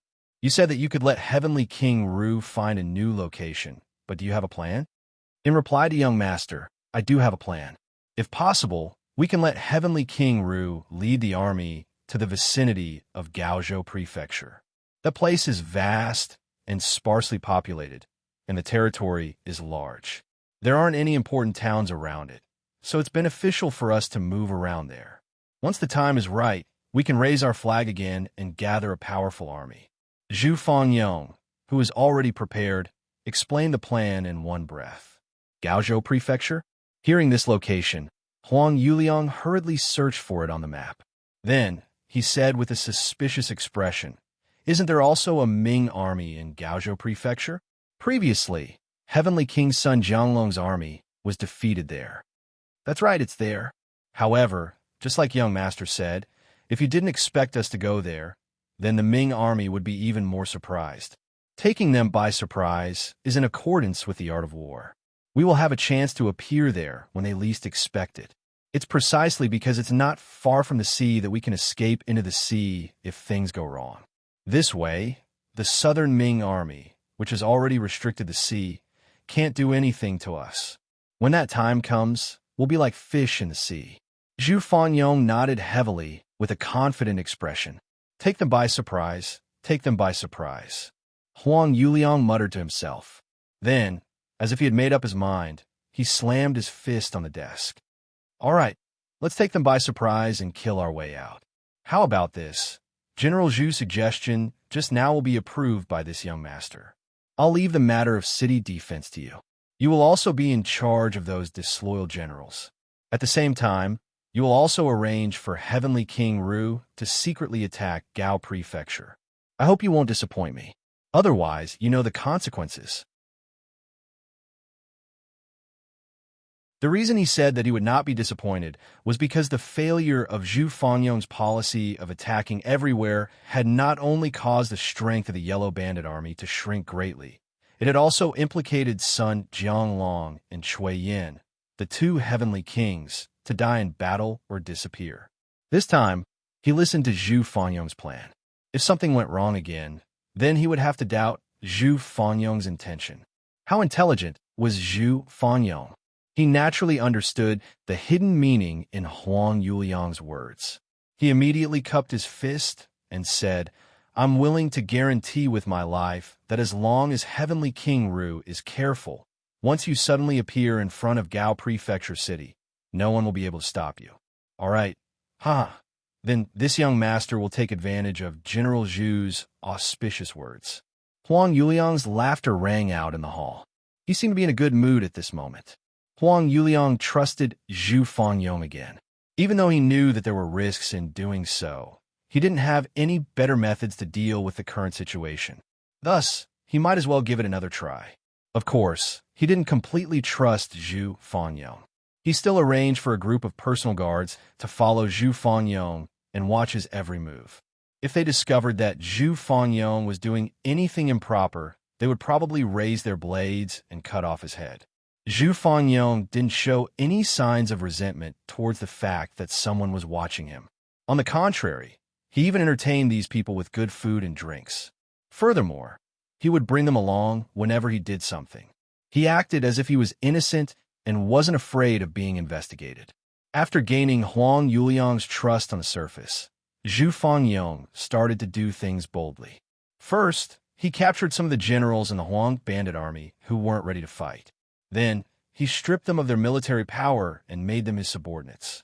At the same time, he strengthened the defense of the city and made it look like he was going to fight to the death with the Ming army. Zhu Fanyong's deployment was well-planned and orderly. This caused the Ming army to face a lot of trouble in the next few sieges. There were many casualties in the fierce battle above and below Shuangfang City. In the end, they managed to protect the Wuzhou Prefecture and didn't let the Ming army enter the city. With the city protected, Huang Yuliang was naturally much more satisfied with Zhu Fanyong. At this moment, news came from Heavenly King Ru. They followed Zhu Fanyong's suggestion and suddenly appeared outside Gaozhou Prefecture. As expected, they didn't spend much effort to retake the city. With this, they found a new path of retreat for the Huang bandit army. After hearing this news, Huang Yuliang was naturally elated and had a higher opinion of Zhu Fanyong. As Gaozhou was taken down, the Huang bandit army had a path of retreat. Huang Yuliang started to make arrangements to leave Wuzhou Prefecture. For this, he once again called Zhu Fanyong over and asked him for a plan. After Zhu Fanyong, who was covered in blood and killing intent, entered the Great Hall, there was already a seat waiting for him. According to Huang Yuliang, after this battle, he would promote Zhu Fanyong to one of the 4 heavenly kings. "Thank you, young master," Zhu Fanyong said gratefully. "Haha, Fanyong, there is no need to be angry. Now, can you tell me how we are going to retreat safely?" Huang Yuliang said with a smile. "Yes, young master. This is what I think." Below Wuzhou City, Guaning and Ma Wei rode on their horses tiredly. Looking at the Wuzhou Prefecture that they had not been able to take down and the corpses on the battlefield, their faces were filled with doubt and regret. They could not understand why the seemingly unstable Wuzhou City had almost taken the city in the first attack and still remained standing under the numerous fierce attacks they launched. On the contrary, they had lost soldiers and generals. Putting aside the fact that most of the Huang bandit captives had died in battle, even the original 4,000 Ming soldiers had lost close to 3,000 men. Why had they still not taken the city? After 7 or 8 sieges, including the captives, they had 8,000 men. But now, they did not even have 2,000 men left. Most of them were injured. This was a result that Guaning and Ma Wei could not accept, especially the latter, who had already given the order to stop the siege. Ma Wei was the commander of the Guangdong Guards. No matter if he was a general or a commander, he had to have soldiers under his feet to be able to use his power. But now, he had almost used up everything, so it was no wonder that he would suddenly give the order to stop the siege. Guaning did not understand this matter and had even argued with Ma Wei because of it. In his words, he had lost a lot of men and was under a lot of pressure. The Huang bandit army was also not having a good time. Now, it was up to who could last longer. Perhaps after another fierce siege, they would be able to take down the city tower and take down the Wuzhou prefecture. Ma Wei shook his head and did not agree with Guan Ying's words. Disregarding everything else, even if they took down the Wuzhou prefecture with the amount of military power he had, it would be difficult for them to do much. They probably did not even have enough people to watch over the captives. So how could they talk about defending the city? Ma Wei very happily rejected Guan Ying's idea of attacking the city again. He prepared to rest and build up strength. He would wait for the internal strife within Wuzhou City to happen, as the imperial envoy had said, so that he could benefit from it.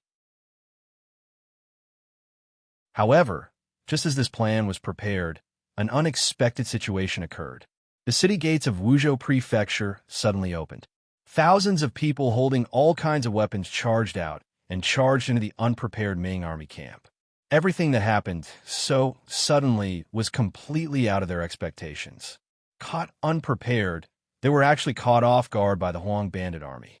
Within the camp, many of the injured soldiers were killed. Even Guaning, because he could not retreat in time, was entangled with people and had an additional knife wound on his body. Fortunately, at the crucial moment, the mercenary army moved out. They held the 9.5 in their hands and shot at the Huang bandit army from a distance. Immediately after, thousands of auxiliary soldiers and temporary auxiliary soldiers suddenly charged out. Under the powerful aura, they quickly crumbled the morale of the Huang bandit army and defeated them in the Ming army camp. After the Huang bandit army soldiers who had left the city were killed or captured, the mercenary army directly charged toward Wuzhou City. Unexpectedly, it went very smoothly. Other than a few banners that the Huang bandit army had stuck into the city tower, all of the Huang bandit army had disappeared. Even most of the common people in the city had been taken away. The Wuzhou prefecture, which was almost empty, was taken down so easily. However, it was clear that Yang Qindong was not satisfied. He called over Guaning and Ma Wei to talk about continuing the pursuit. After the Huang bandit army has lost the Wuzhou prefecture, they have no place to stay. This is the best time to pursue and kill them. Otherwise, once they find a new place and continue to develop, it will not be long before they rise up again and become a problem for the court. Faced with Yang Qindong's righteous words, Guaning and Ma Wei lowered their heads. How could the two of them not understand this logic? It was just that right now, they only had 1,000 soldiers. Even if General Pingle brought a few hundred people, there were less than 2,000. They could still defend Wuzhou Prefecture and calm down the situation here, but if they wanted to chase after someone, they really didn't have the strength to do so. The two of them did not speak. Yang Qindong pretended not to understand and asked, "What? Do the two generals have any objections?" No. However, after attacking Wuzhou City for the past few days, our vitality has been greatly damaged. Now, we lack soldiers and are trapped. It is time for us to reorganize. We really do not have the strength to chase after the Huang bandit army. This heavy responsibility will probably fall on the shoulders of the mercenary army and the imperial envoy. Ma Wei and Guaning spoke with pleading expressions.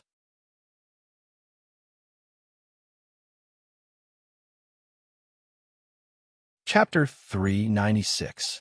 So it's like this. All right, since this imperial envoy has promised the emperor, then I will definitely completely destroy the Huang bandit army. Thus, we will leave first. If the two generals have finished organizing the military affairs, it won't be too late to catch up. Yang Qindong only pretended to be troubled. After a slight hesitation, he immediately agreed. Naturally, Ma Wei and Guaning were overjoyed that Yang Qindong agreed so readily. In order to express their sincerity, they even sent some of the food in their army to the mercenary camp. Then, they watched as the mercenary army left Wuzhou to chase after the Huang bandit army. No matter what, the matter of the Huang bandit army has been taken care of. Soon, we will be able to report to the emperor. Ma Wei muttered to himself. When Guaning heard these words, his self-reproach lessened a lot. What the two of them did not know was that all of this was Yang Qindong's plan. Zhu Fanyong's action of leaving the city was one of his plans. The reason why he did this was because he had an even bigger goal, which was to completely destroy the Huang bandit army. The development of Chichen City and Ryukyu Island needed people the most. Only with enough people could one do more things, expand one's army, and expand one's own power. It was because of this point that Yang Qindong's plan for the Huang bandit army was not to destroy them, but to make them prisoners. It was only about Ing and Ma Wei. They might be able to get some of the captives to become soldiers, but to get all of them to become their captives and be sent to Ryukyu Island was basically impossible. In order to achieve this goal, the first thing to do was to exhaust the Ming army's power so that they had no time to worry about other things. Thus, he sent a letter to Zhu Fangyong to use war to exhaust the Ming army's power. Using this, Zhu Fangyong could send some of the Huang bandit army's members who did not obey him or had bad attitudes to the battlefield and use the Ming army to eliminate them. Facts had proven that this plan was appropriate and successful. During these days of defending the city, Zhu Fangyong had received Huang Yuliang's trust and delegated power to him. Taking this opportunity, he had successfully eliminated the dissidents. In the end, he had sent those who didn't listen to him or those who were truly evil to the defense of the city tower. Most of the people in the Huang bandit army were people who were forced to join. They were not loyal to young Master Huang and did not have a sense of belonging to the Huang bandit army. As long as they had the right opportunity, they could become good citizens again. When they reached Ryukyu Island, they might even become useful talents there. After the plan was successfully implemented, Yang Qindong led the mercenaries out of the Wuzhou prefecture and headed towards Gaozhou. Even when they were leaving the city, they still brought the gratitude of Ma Wei and General Guaning. Of course, in Yang Qindong's eyes, the more benefits he got from others, the better it would be for him. Quickly inform Battalion Commander Wu Shang that we can close the encirclement and lock onto the target. After giving the secret order to Tiger's Mane, Yang Qindong turned around to look at the army in his hands. With Kong Xuanxin's Cold Front 3rd Battalion and an auxiliary battalion, the army he led had grown even stronger. Adding on the temporary auxiliary soldiers he had recruited along the way, the total number of soldiers had increased to nearly 7,000. Perhaps an army of 7,000 might not be much in the eyes of others. But if these people were mercenaries, they would be able to fight against an army of tens of thousands or even hundreds of thousands. Moreover, they would have a high chance of winning. Huang Yuliang listened to Zhu Fangyong's suggestion and first sent his only heavenly king, General Ru Honghai, to attack Gaozhou Prefecture. After occupying the city, he gave up on the entire Wuzhou Prefecture and led most of the citizens to Gaozhou City in the southeast. Huang Yuliang didn't understand why he had to lead 40,000 citizens in Wuzhou Prefecture. However, because Zhu Fangyong's method of dealing with the enemy was very timely, he didn't ask any further. Now that they were out of Wuzhou Prefecture, the remaining 50,000 Huang bandits and 40,000 citizens were walking on the official road. Only then did he have the time to ask for the reason and order someone to call Zhu Fangyong in front of him. General Zhu, you have worked hard this time. You have done well, and this young master is very satisfied. However, why did you bring the citizens of Wuzhou Prefecture? General, what can you tell me? Huang Yuliang first expressed his admiration and then asked the question in his heart. Young master, you are very knowledgeable. You must have heard that water can carry a boat, but it can also capsize a boat. If you want to change the world, you must first obtain the support of the citizens because they are the foundation of a country. This is why I brought them this time. There are also two benefits. Zhu Fangyong, who had been prepared, didn't use much effort to answer this question. Two benefits? Were they?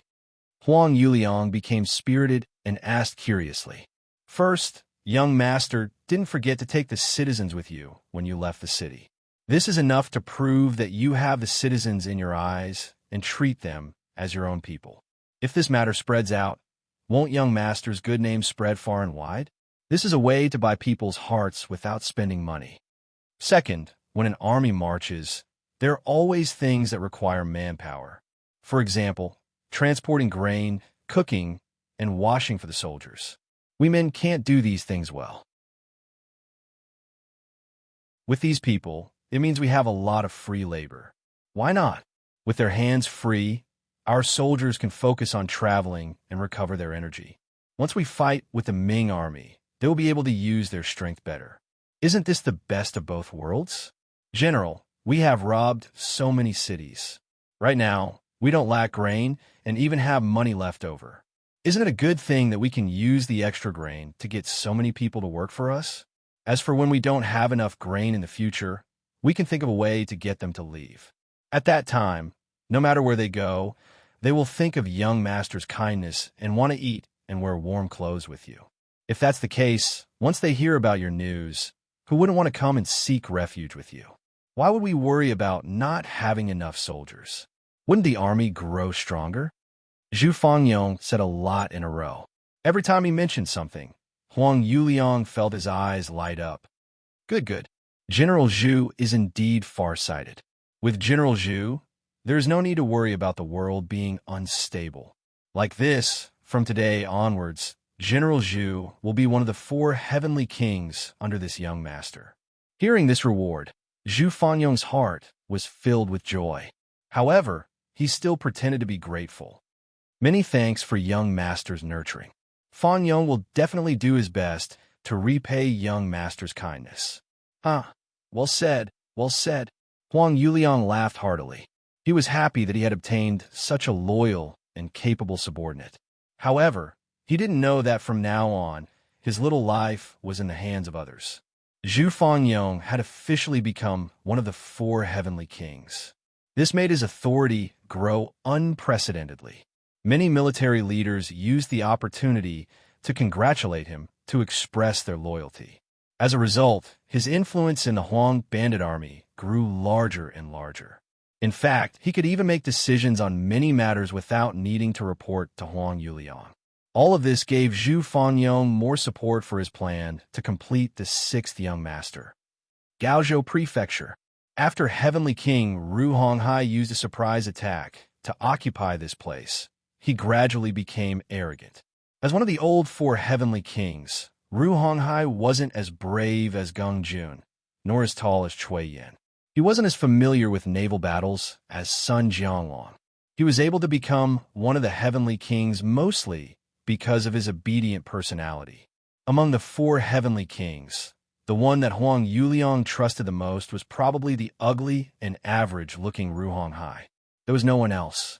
His luck wasn't bad, and he actually managed to survive until now. He even took over Gaozhou Prefecture and found a path of retreat for his young master. This merit could be said to be great. There is also news in the army that when young Master Huang arrived at Gaozhou Prefecture, Ru Honghai would become the leader of the 4 heavenly kings. This kind of rumor naturally reached Ru Honghai's ears. It gave him a feeling of complacency, as if he didn't put the heroes of the world in his eyes. Due to his arrogance, the defense of Gaozhou Prefecture became lax. Or it could be said that Ru Honghai never thought that someone would target him. After all, from the news from the scouts, there weren't any Ming army forces near Gaozhou Prefecture. But in reality, there was a cold vanguard unit in Gaozhou City that could take his life. The leader of this unit was the Cold Vanguard 2nd Regiment, 1st Battalion's Commander Wu Shang. In such a large city, as long as there were sufficient preparations, the existence of 400 people could be concealed without revealing themselves. Not to mention, these 400 people were all well-trained elites who had learned the art of camouflage. Previously, the Gaozhou Prefecture was breached by Wu Sheng and his men, which gave him ample time to hide. When Ru Honghai brought the Huang bandits into the city, the auxiliary camp retreated according to plan. Only Shao Prefecture's General Yu Guang and less than 1,000 people were left here to resist for a while before they couldn't leave. The effective resistance still existed. This strengthened Ru Honghai's belief that the Ming army was inferior to him. It also created enough opportunity for Wu Sheng and his men to stay. As Ru Honghai's troops occupied Gaozhou Prefecture for longer and longer, the time for Wu Sheng's Cold Vanguard unit to act was also getting closer and closer. Inform everyone, it's tonight. Finally, when the scouts of the Security Bureau infiltrated Gaozhou Prefecture and successfully contacted Wu Sheng, the orders from above were also delivered. The cold vanguard unit was about to act.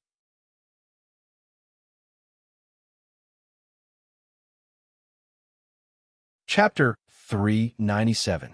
A total of 4 companies of Lung Feng, in addition to Wu Sheng and the other 400 people, they dug out the 9.5 spear and camouflage uniforms that they had hidden in the courtyards and began their night raid.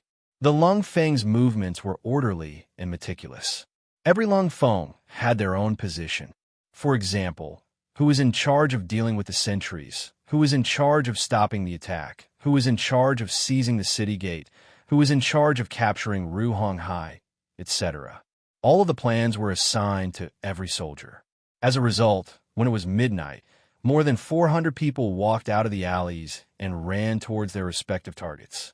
The Huang bandit army was caught off guard and did not expect the danger to come from within. In front of the meticulous, agile, and well-armed Lung Feng, most people did not even have the ability to fight back. Among the bodyguards protecting Ruhonghai, there were a few who had decent martial arts skills. Because of their high alertness, they were the first to notice that the atmosphere was not right and sent out a warning signal. Unfortunately, there were too few such experts. Even if they sent out a warning signal, the news could not spread out of the courtyard before the Lung Feng surrounded them began to move.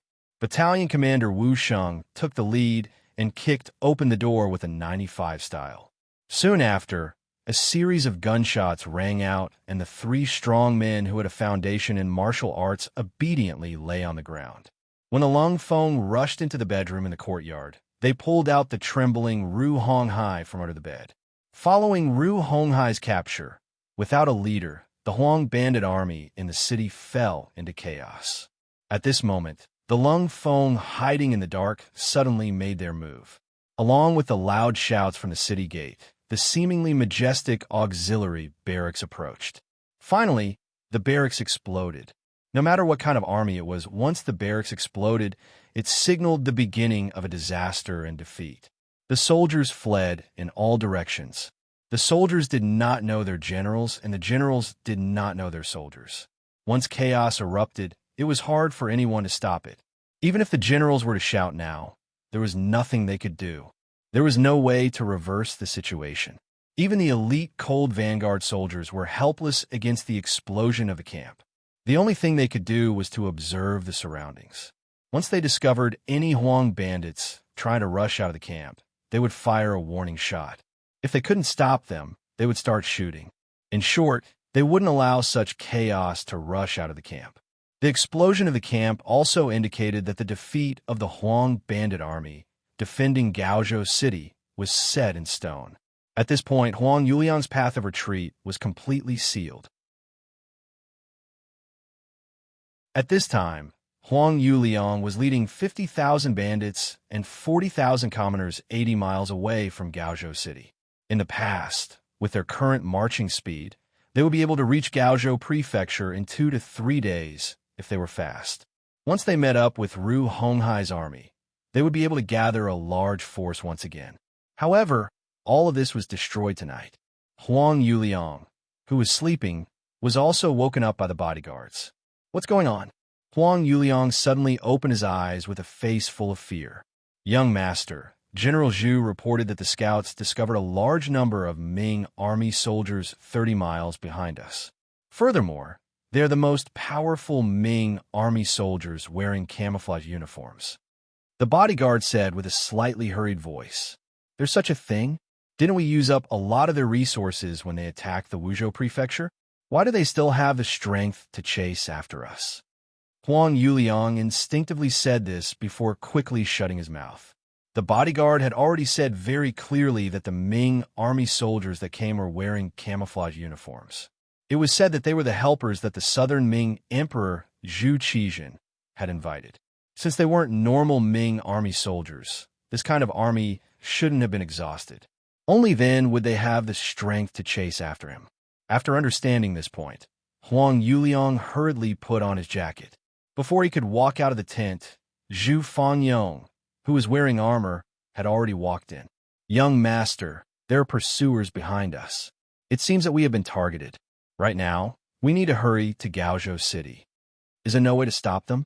Gao Yuliang asked, thinking that he would deal with whatever came his way.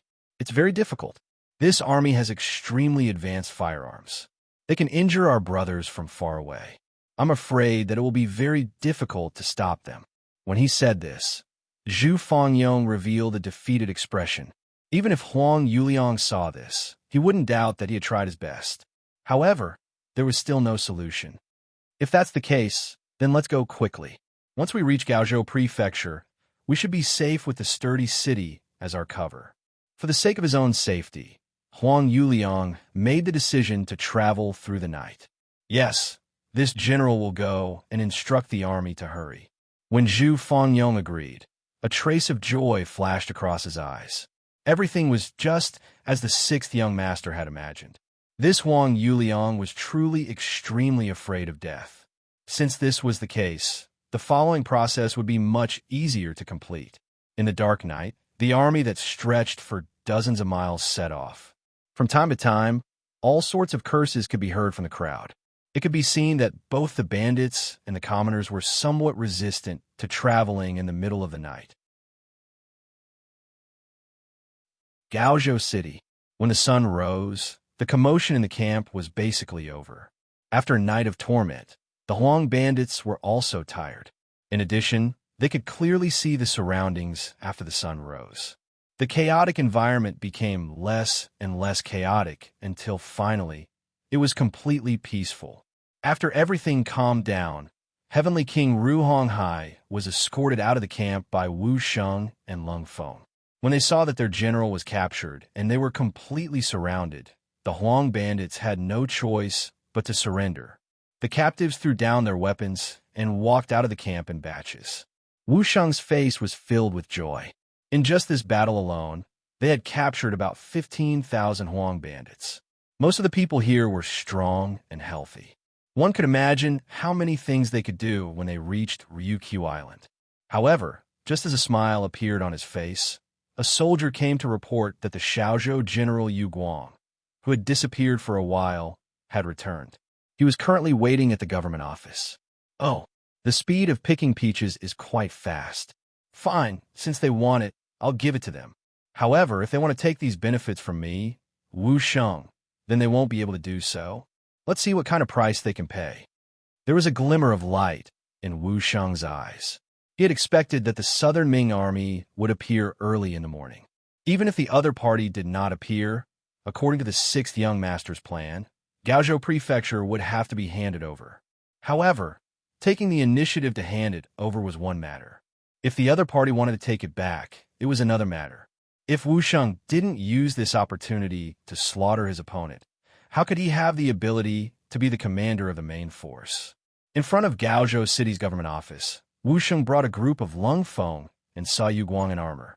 Yu Guang was originally riding on a tall horse, but the moment he saw Wu Sheng appear, he consciously jumped off the horse and greeted him with a smile. Commander Wu, it's been hard on you. Both sides had worked together before. They had forced Sun Jianglong, one of the four heavenly kings, into the sea near Gaozhou City and Laizhou City.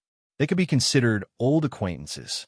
However, this time, Yu Guang was here to snatch the credit. His expression was naturally a bit unnatural. Oh, isn't this General Yu Guang? A while ago, I couldn't find you and thought that you had sacrificed your life for the country. Because of this, I felt really bad for a while. Now that I see that you're fine, I'm very happy. After these words were spoken, Yu Guang's face alternated between red and white. Last time, when Ru Honghai brought his army to Gaozhou City, Wu Sheng directly said that he was no match for him and led his army to leave. Yu Guang didn't listen and defended the city for a day. In the end, because he didn't have enough troops, he escaped from Gaozhou City. It was after that there was a gap between the two of them. Now that Wu Sheng said this to him, he was just venting his anger. Yu Guang, who knew that he was in the wrong, didn't listen to Wu Sheng when they defended the city last time. Now that he wanted to take advantage of the situation, his expression was naturally very unnatural. However, when he thought about how he could take the credit for taking down Gaozhou City, it would greatly make up for the crime of losing Gaozhou City last time. He had no choice but to bite the bullet and say, Yu Guang will remember Commander Wu's concern for me. This time, I still have to thank you for helping Nanming take down Gaozhou City. Oh, this isn't a big deal. If you're willing, I can give you the credit for taking down Gaozhou City and even capturing Ru Honghai alive. However, General, you should also know that many of our brothers have died in this battle. The compensation for their families cannot be neglected, Wu Sheng said in an overbearing manner. When he heard that Wu Sheng was willing to give him all the credit, Yu Guang had long become excited. Good. How about we go into the government office to talk? Good. General, you please. Commander Wu, please. The two of them entered the Gaozhou City government office one after the other. What followed was naturally a round of bargaining. After 4 hours of negotiation, Wu Sheng took away 15,000 captives and 200,000 taels of silver from Yu Guang. The amount of silver wasn't much. Furthermore, Yu Guang used his identity as a general of Nanming to borrow it from the rich gentry in Gaozhou City. Even though Ru Honghai had already entered Gaozhou City, this place had also been visited by another heavenly king, Sun Jianglong. However, as the local tyrants, which one of them wasn't a crafty rabbit with 3 burrows, many of them had already buried the silver before the situation turned bad. It wasn't something that the Huang bandits could find in a short period of time. However, Yu Guang used his identity as a general of Nanming to negotiate with the rich gentry and quickly obtained 200,000 silver.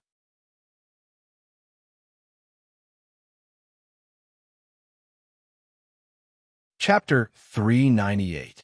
Wu Sheng left after getting the person and the money. At this moment, he still had more important things to do. This was also the most important and final part of the plan. It was very crucial.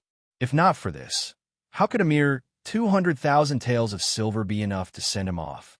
Gaozhou City had already changed hands. Huang Yuliang was completely unaware of this matter. It was only when the sky turned dark on the second day that the scouts at the front reported back that Heavenly King Ru Honghai had been captured by the Southern Ming Empire's army. After running for an entire day and night, whether it was the generals, soldiers, or commoners, they were all extremely tired. According to Huang Yuliang's thoughts, he had to get a good night's sleep no matter what.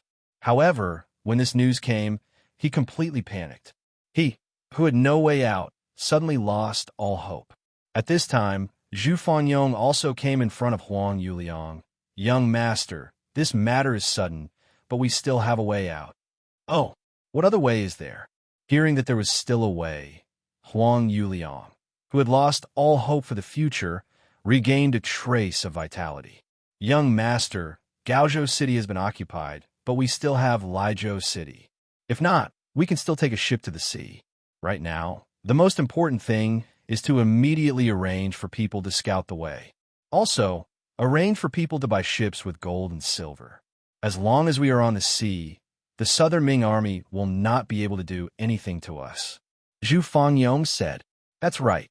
As long as we are on the sea, the Southern Ming army will not be able to do anything to us. Good, let's do that. Huang Yuliang had completely lost his ability to judge. He really did whatever Zhu Fangyong told him to do. He immediately ordered people to take a lot of gold and silver and prepare to transport it out. Then he arranged for 2,000 trusted soldiers to scout the way to Laizhou City and the sea. These 2,000 people were extremely trusted by Huang Yuliang.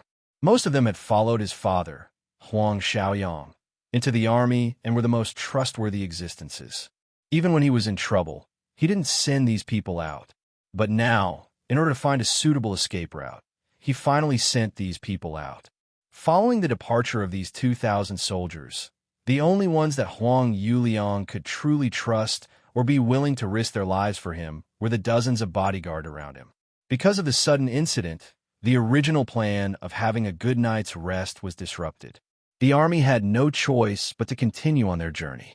For a moment, the curses in the army grew even louder, but this was no longer a problem that Huang Yuliang was concerned about. 30 li behind the Huang bandit army, the Coal Vanguard army had already stopped. They began to set up camp and cook. With the speed of the Lung Feng soldiers, it was not difficult for them to catch up with the Huang bandits. However, it would be extremely difficult for him to obtain nearly 100,000 gold coins. In order to drive them into the pocket, Yang Qindong did not ask the warriors to travel through the night. Instead, he followed them at a leisurely pace. When it was time to eat, one would eat. When it was time to sleep, one would naturally need to sleep. Not only that, in the military camp, other than the necessary troops who were responsible for keeping watch at night, the other soldiers also had a party after dinner. Third Madame Shui and Miss Su Monaire also offered up songs and dances. It was truly a joyous scene. In the process of chasing an opponent, it was probably rare to see an army like Yang Qindong who could be at a leisurely pace and even have a party in a military camp. From this, it could be seen that the result of this battle had probably been predicted by the youngest, loyal, and daring general of the Ming dynasty. Furthermore, everything was developing smoothly according to his plan. It was late at night. The soldiers who were having a party had all returned to their tents to rest. However, some of the tents were still lit. For example, in the tent that Su Monaire was in, the lights were not extinguished. Not only that, but the master and servant were sitting there and chatting without any signs of sleepiness. Miss, this imperial envoy is truly carefree. This is war. Yet he is not in a hurry to travel. He even has this party that he speaks of. What is he thinking? Servant Xiaoyan thought about how during the party, Yang Qindong was beside the bonfire and dancing with the soldiers under him. She felt that it was unbelievable. In her impression, all of the important officials were dignified and serious. They had a straight face every day, as if they had the words, "Do not get close to strangers," written all over their faces. How could there be anyone like Yang Qindong, who would be so close to normal soldiers? However, thinking about it from another perspective, this imperial envoy was truly too young. It was not strange for him to have such actions. However, when she thought about how this kind of person was the target of the master and servant, someone they had to kill, she couldn't help but feel a wave of self-blame and depression in her heart. In the end, Xiaoyan was still young. Although she knew what her mission was, she was still young and could easily be influenced and changed by the surrounding environment. In the beginning, she had heard that this imperial envoy was very lustful and would not shrink from any crime. Originally, there was no burden in killing this kind of person. Not to mention, once the goal was achieved, the young miss would be freed. With all these benefits, Xiao Yun agreed without much thought. However, after these days of contact, she realized that the truth was different from what she had heard. Let's just say that Yang Qindong was lustful. It had been nearly 2 months since the young miss had taken the initiative to send herself to his door, but Yang Qindong had not done anything frivolous. He even turned a blind eye to it. This was completely different from the lustful person that was said to be. Not to mention a lustful person. With Su Monaire's beauty, even an ordinary man would not be able to remain indifferent. This could be seen from the cold eyes that looked at the young miss. However, Yang Qindong was able to control himself. Not only did he never show anything, but he also had very little contact. On the contrary, he took great care of them in their daily lives. In the past 2 months, Xiaoyan had come into contact with many new things such as toothpaste, toothbrush, soap, perfume, mirror, and all kinds of beautiful clothes. Yang Qindong had sent many people to deliver these things, but he did not show himself. Xiaoyan couldn't understand all of this. She couldn't understand. In fact, not only the maid, Xiaoyan, but even the master, Su Monaire, could not figure it out. As the head of the courtesans by the Qinhuai River, she usually came into contact with all kinds of men. Among them, there were princes and nobles with good family backgrounds, some young masters who boasted of their talents, and some Casanova young master with rich families. But no matter what, there was something in the way these people looked at her.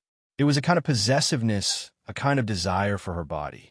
However, this kind of gaze had never appeared in Yang Qindong's eyes, so much so that Su Monaire suspected whether he was a normal man. However, this kind of suspicion was completely dispelled after she came into contact with the 2 madams, Hu Yin and Madame Shui.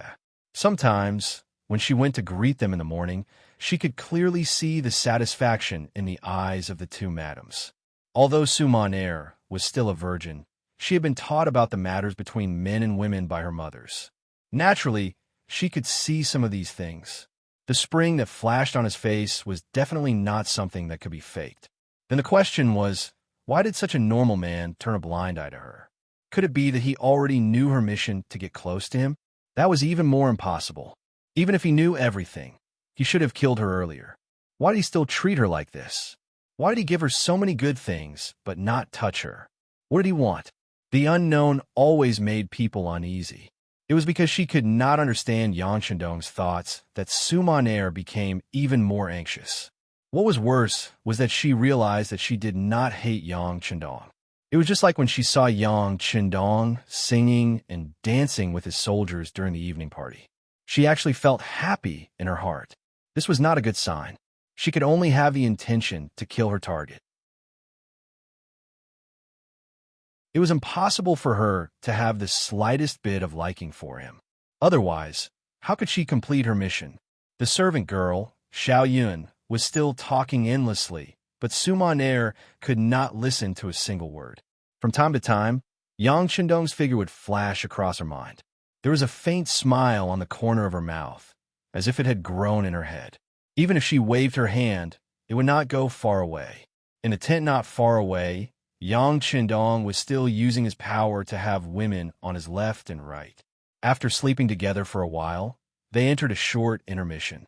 Hiding under Yang Shandong's strong arms, Hu Yin asked with an obedient look, "Lu Lang, is the war about to end?"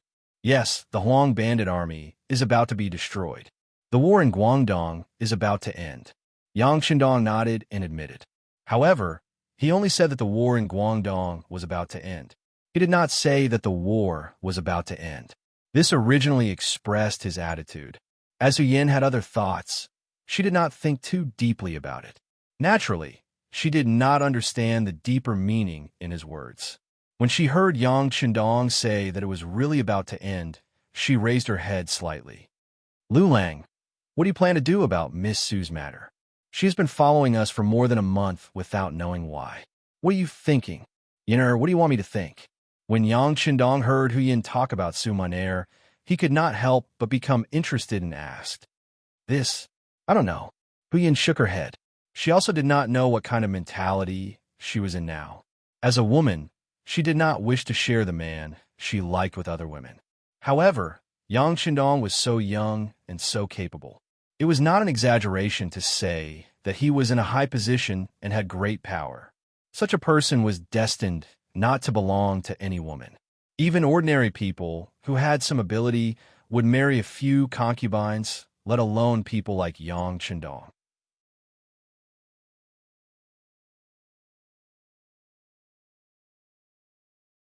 Chapter 399. In Hu Yan's eyes, Lu Lang would marry a lot of concubines in the future. As the legal wife, she was also his wife. What she could do was to arrange such things. At least, she could not let outsiders say that she was a jealous woman. This was also one of the responsibilities of a legal wife. It was because of this that she asked about Su Maner. Hu Yan did not know what Yang Shandong was thinking, so she naturally said that she did not know what to do. On the other side, Madame Shui, who was being hugged on the other side, said in a low voice, "Husband, sister, I think Miss Su is very good, especially her singing and dancing skills. I can't compare with her." "Silly girl, there are many people who are good at singing and dancing in this world. Does it mean that they're all good people?" Yang Shandong could not help laughing after hearing Madame Shui's words. "No, I can feel that Miss Su is kind in nature, but I just feel that she has something on her mind. She always gives people a feeling that she is neither close nor distant." Madame Shui was afraid to leave a silly impression in Yang Shandong's eyes, so she explained in a low voice. As soon as these words were said, Yang Shandong's expression became much more serious. Even Madame Shui could feel it. It seemed that Miss Su's mind was not small. It was not good for her health if it went on like this for a long time. Should he do something? Or could it be that some things could be laid out in the open? At this moment, many plans flashed through Yang Shandong's mind. Su Maner's matter was about to be destroyed along with the Huang bandit army. It was time to solve it. On the official road from Gaozhou to Laizhou, nearly 100,000 people were walking slowly. They had not had a good rest for 2 days and 2 nights. The mental state of the whole team was depressed to a certain extent. Huang Yuliang, who was riding on the horse, looked at all this anxiously. He could not see where the bright future lay. More importantly, the 2,000 trusted subordinates he sent out had already sent back news that they had arrived at Lijiao Prefecture and had discovered the presence of the Ming army. However, their numbers did not seem to be large, and they might have a chance to attack the city. However, when it came to military operations, they still needed the young master to personally give the order. After all, they originally only wanted to complete the reconnaissance mission. Young master, the team's condition isn't good. Even if we reach Lijiao, I'm afraid we won't be able to complete the mission. Zhu Fanyong followed beside Huang Yuliang and said with a worried expression, General Zhu, do you have any ideas? Huang Yuliang placed his last hope on Zhu Fanyong. Young master, I have a suggestion. We should pick out some elite soldiers and arrange for them to rest. Then we should rush to Lijiao City first and attack that place. Only then will the army have a way out. Zhu Fanyong said with a serious expression, as if he was worried about the army and the people. All right, then I'll have to trouble General Zhu to lead the team. At this time, only General Zhu can do things personally to make this young master feel at ease. Nodding lightly, Huang Yuliang placed his last hope on Zhu Fanyong. The 4 heavenly kings under him had either died in battle, been captured, or disappeared. There were not many people in the army that he could truly trust. Even Zhu Fanyong could not make him completely trust him. However, at this moment, Huang Yuliang did not have any other choice. He could only take a gamble. This, Zhu Fanyong did not immediately agree. Instead, he said with a thoughtful expression, I do not dare to disobey young master's orders. However, if we want to storm Lijiao Prefecture, I'm afraid we will need young master's 2,000 trusted soldiers. If I may be so bold, I would like to ask young master to write a letter and have those people listen to your orders. Frowning, Huang Yuliang said with some suspicion, do we really need these 2,000 trusted soldiers to act personally? Can't General Zhu take a few more people from the army to storm the city? Huang Yuliang didn't seem willing, and this was within Zhu Fanyong's expectations. Therefore, after hearing Huang Yuliang's words, Zhu Fanyong had an awkward expression on his face. Young master, as you can see, the army has been rushing through the night, and their condition is no longer the same as before. If we don't attack Lijiao City in one go, I'm afraid that the morale of the army will be shaken. If that happens, I'm afraid that the situation won't be good. Zhu Fanyong's words were very reasonable. The art of war was about winning a battle in one go. Once the battle became a battle of attrition, there would be pursuers behind and obstructions in front. The current Huang bandit army would not be able to handle it. For the sake of the big picture and his own safety, Huang Yuliang lowered his head and thought for a few breaths of time. Then, he nodded and said, Fine, since this is the case, I will hand the 2,000 men over to General Zhu. I wish you victory. As you wish. In the following time, Huang Yuliang personally wrote a letter to Zhu Fanyong. This was equivalent to handing over the command of the 2,000 soldiers to Zhu Fanyong. Following which, Zhu Fanyong selected 3,000 strong young men from the 50,000 strong army and rushed towards the Lijiao ahead of everyone else. Young master, General Zhu left. Other than the weapons he carried with him, he did not take any gold or silver. The person in charge of watching Zhu Fanyong came to Huang Yuliang's side and reported in a small voice. Understood. Huang Yuliang's expression clearly relaxed a lot after hearing this news. He was worried that Zhu Fanyong would think of a way to escape when he saw that the situation was not good. However, if he did not take any gold or silver with him, it was unlikely that he would not return. If this was the case, then he could relax a lot. In his heart, he prayed that Zhu Fanyong would successfully take down Lijiao City. This might be his only chance, and hoped to turn things around. On the second day, the army passed through 5 miles of Gaozhou City. They could already see the tall city walls in the distance. They could also see the sun and moon banners there. However, because the difference in strength between the two sides was too great, General Yu Guang, who was guarding Gaozhou City, did not have the slightest intention of going out to fight. Close to 100,000 people successfully passed through Gaozhou City. Soon after, good news came from the front lines. The letter was personally written by Zhu Fangyong. He said that he brought people to Lizhou City in the night. After reporting to his 2,000 soldiers, he launched an attack on the city at dawn. Because the soldiers sacrificed their lives, and there were not many Ming Dynasty soldiers guarding Lizhou City, the battle ended in one battle. Lizhou City was now in the hands of the Huang bandit army. Good. Seeing this news, and seeing that the army had successfully passed through Gaozhou City, the tiredness of the past few days was swept away. Huang Yuliang finally saw a new hope. Pass down the order, the army will speed up. The sooner we reach Lizhou City, the better we can rest there and sleep for a few days. After the order was passed down, everyone's eyes were filled with hope. Their speed was even faster than before. After having a goal and hope, everyone's potential was also stimulated. Originally, it would have taken 3 days to complete the journey. However, on the second night, the army arrived at the Lizhou prefecture city. Looking from afar, the city gates were wide open. A group of Huang bandit army were holding torches on both sides of the city gates, welcoming the young master and the army. Good. Although Huang Yuliang was very tired, at this moment, it was as if he had the final radiance of the setting sun. His face revealed an excited and relaxed expression. From afar, Zhu Fangyong and a group of followers appeared. When they were 3 steps away from Huang Yuliang, they half knelt on the ground. Then, they raised their head and said, "Young master, I did not disappoint you," and took down Lizhou City. Right now, the city has already prepared hot food and water. We're just waiting for the army to settle in and rest. Good. General Zhu, you have worked hard. Huang Yuliang said a few more times. Then, his gaze seemed to casually fall on the welcoming army. He frowned slightly. He did not see the presence of his 2,000 soldiers. Huang Yuliang's suspicious gaze fell on Zhu Fangyong's eyes, and he also felt that something was amiss.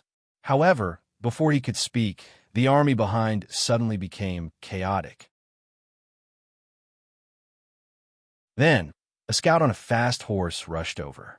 Young master, something bad has happened. The Ming army behind us has suddenly increased their speed. They are now less than 10 li away from us. So fast. We need to enter the city quickly. Men, protect young master as he enters the city. Zhu Fangyong's reaction was extremely fast. He knew that the 6th young master had rushed over with his army. It was time to reel in the net. Without any explanation, he waved his arm. Behind him, people rushed past him and rushed in front of Huang Yuliang. Wait! Huang Yuliang already felt that something was wrong. However, he could not pinpoint what was wrong. Instinctively, he wanted to resist. However, he did not expect that the people who ran to his side only needed to touch his body to make him feel numb. Then, he felt dizzy and fell to the ground. Fortunately, he was discovered, and Zhu Fangyong's subordinates caught him in time. Using this opportunity, he shouted, "The young master has fainted from exhaustion. Everyone, listen to my orders. Enter the city quickly." There were pursuers behind them. Entering the city was the safest way. There was no need for Zhu Fangyong to say anything. Everyone was already scrambling to rush into the city. At this moment, these people walked as if they were flying. How could they be tired at all? With everyone's concerted efforts, they finally entered the city when the Ming army was 2 li away from the city. The moment the heavy city gates closed, everyone heaved a sigh of relief. Immediately, many people fell to the ground and slept because they were too tired and relaxed. Some of the people who were barely holding on also entered the houses allocated to them by the city and fell asleep on their beds. A total of 50,000 Huang bandits and 40,000 commoners fell asleep in the Lizhou prefecture. Just as they fell asleep, outside the city, Yang Qindong led 5,000 people into the city.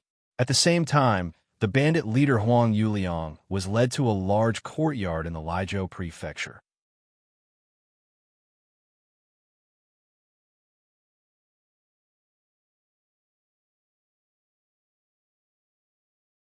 He could already tell that the one in control here was not Zhu Fangyong, but the young man sitting at the head of the table.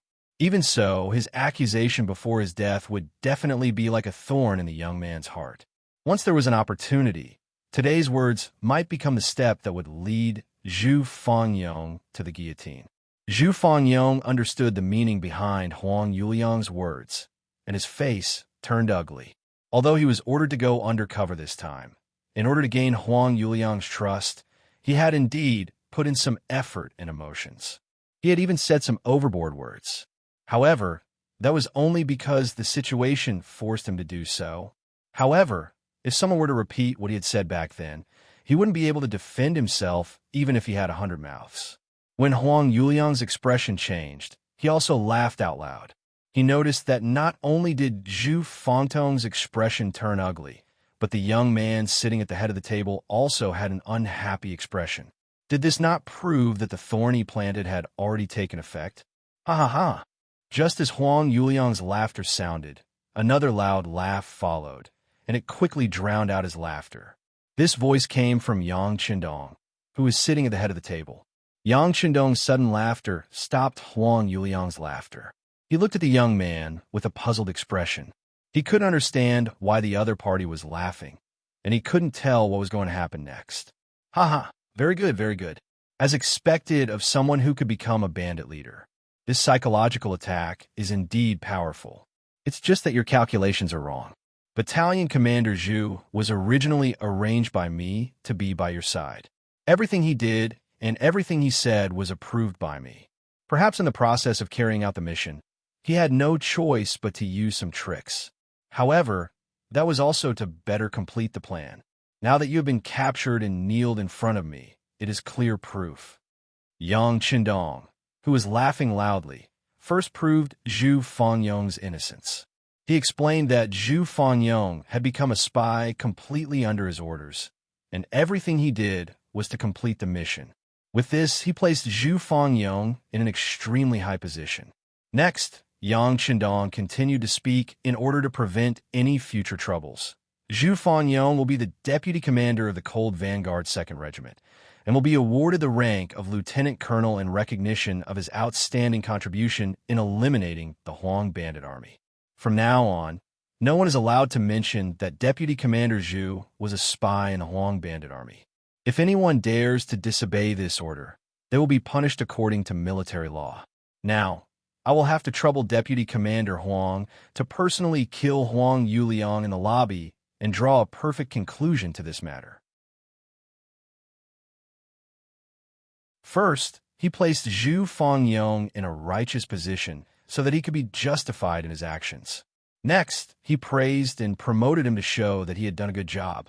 Next, he warned the others that this matter was over, and if anyone dared to bring up the old scores, they would be severely punished.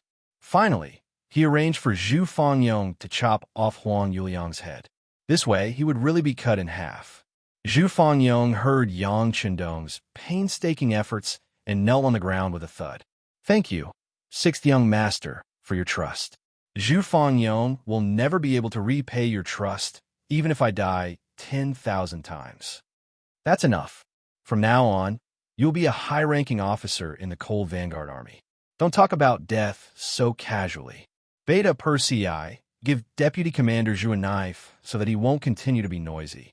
Yang Qindong looked at Zhu Fangyong with a smile and handed over a steel knife. Holding the steel knife, Zhu Fangyong walked to Huang Yuliang, who was kneeling on the ground with a ferocious expression.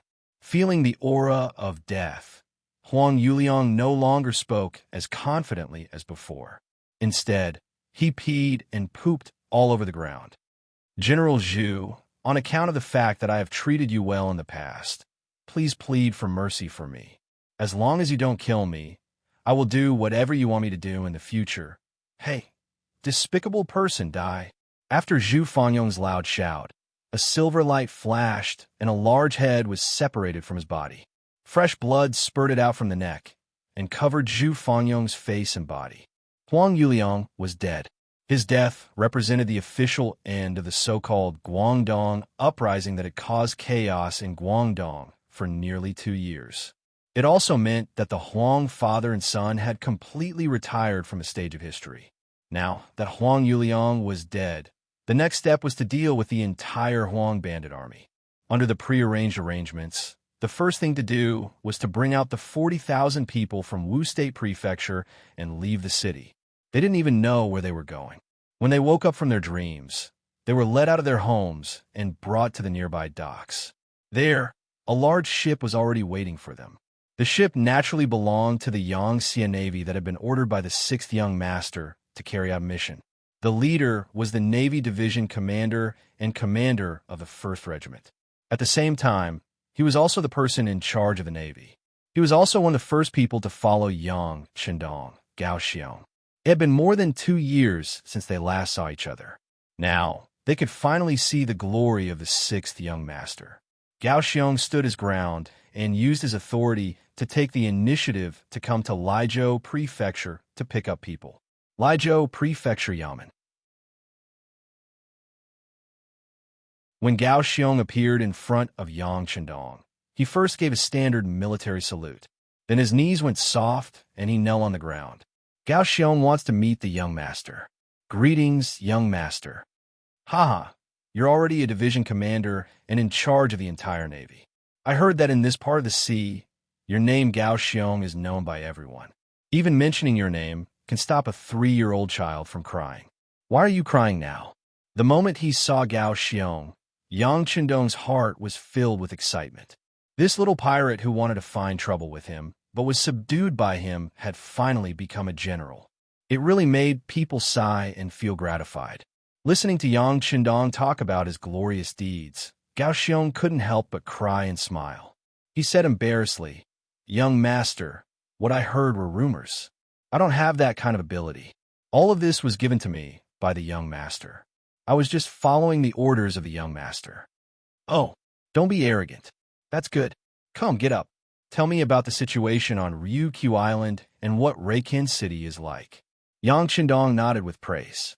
Gao Xiong was originally a pirate, so he was very familiar with the sea. He was also proficient in naval warfare. He was indeed a talent. However, as the Yangtze Navy continued to expand, there were many people who came to join him every day. Although there weren't many people like him, if he wanted to find them, he could always find some.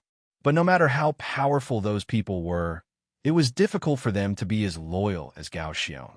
It was this kind of loyalty that was hard to come by. The feeling of being supported and raised from a young age was not something that others could compare with. Gao Xiong, who was personally helped up by Yang Chendong, was very excited. "Young master, speaking of little Ryukyu Island, the changes are not small. The fertile land has been mined, and factories have been built in the areas that can't be farmed. The city on the island has been reinforced with cement, and it's very different from before. But none of this can compare to the changes in Reikin City. That is a city that was built by the young master himself. Its old appearance has been replaced with a new one. The roads are straight, the streets are clean, and the city looks brand new. By the way, the rubber trees have been put into use. Factory manager Luan has already made the first batch of electric circuits according to your instructions. He has installed them in the Reikin Palace. When night falls, the place will be as bright as day. Every time this happens, the people of Reikin City will kneel on the ground and shout that it is a miracle. The second batch of boats carrying the rubber trees has already set off. According to factory manager Luan, it won't be long before electricity enters the homes of the people. When that time comes, Reikin City will become a city that never sleeps."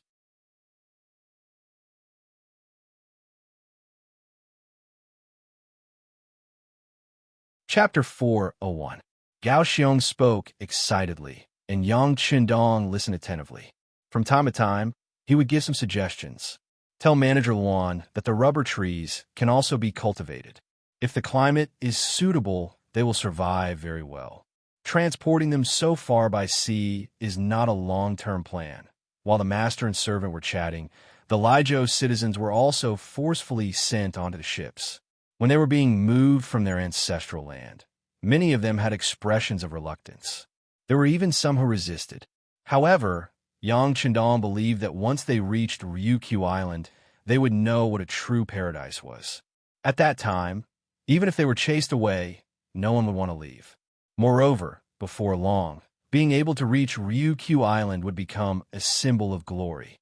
At that time, it would be difficult for anyone to snatch such an opportunity. 40,000 civilians of Wusho Prefecture, 50,000 civilians of Liizhou Prefecture, and 50,000 Huang bandits under strict supervision boarded the ships. They would become another batch of residents of Little Ryukyu Island, making their own contributions to the development of the island. 90,000 citizens were easier to deal with, but 50,000 Huang bandits was a headache. Although there were many young people among them, there were also some who were brave and ruthless. For this reason, Yang Chendong specially arranged for Zhu Fangyong to follow them to the island. After all, he had led them before and was familiar with their situation. However, before they boarded the ship, Yang Chendong still instructed Zhu Fangyong, if they have a kind nature or can be changed, we can spend some effort to help them. However, if they have an impure heart, we can sentence them based on their past actions. If they have committed heinous crimes, we can kill some of them. If they haven't committed heinous crimes, we can arrange for them to serve their sentences. Isn't there always a shortage of people to build roads? We can arrange for them. Fortunately, during the last battle of Wuzhou, Zhu Fangyong had already arranged for some uncivilized people to fight against the Ming army. Both sides had suffered great losses, and most of the troublemakers have been dealt with. The following work shouldn't be too difficult. Work went on in an orderly manner. In order to complete the mission, Gao Xiong had brought along 2 battalions of the Navy's Cold Front, as well as 3 auxiliary battalions. With them, and the fact that most of the people being transported were civilians, there is no need to worry about their safety. It's time to solve our problem. With a sigh, Yang Chendong led Tiger's Mane, Beta, Persei, and the others to the backyard of the Liizhou government office. Su Maner had just entered the city with Hu Yin and Madame Shui. She was still settling down and tidying up. Little Yun, bring a basin of clean water over. The windowsill is really too dirty.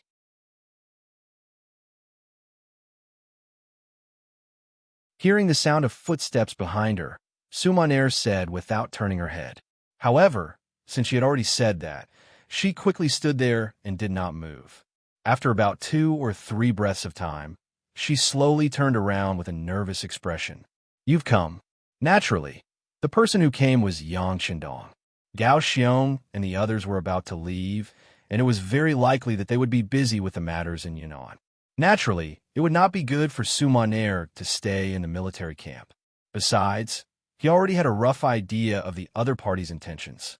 There were some things that should be resolved, and it would not be good to drag things on. Yang Chendong saw the graceful Su Maner turn her head. She was still as stunning as ever. He couldn't help but take a few more glances and make a soft sound of agreement. Su Maner was naturally not prepared for Yang Chendong's arrival.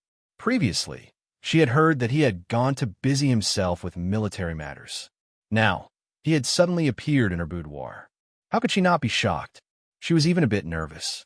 Her gaze seemed to involuntarily glance outside.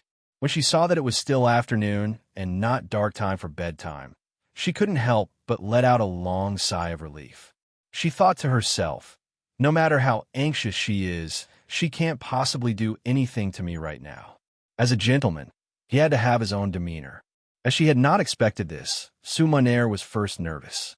However, her experience quickly took effect.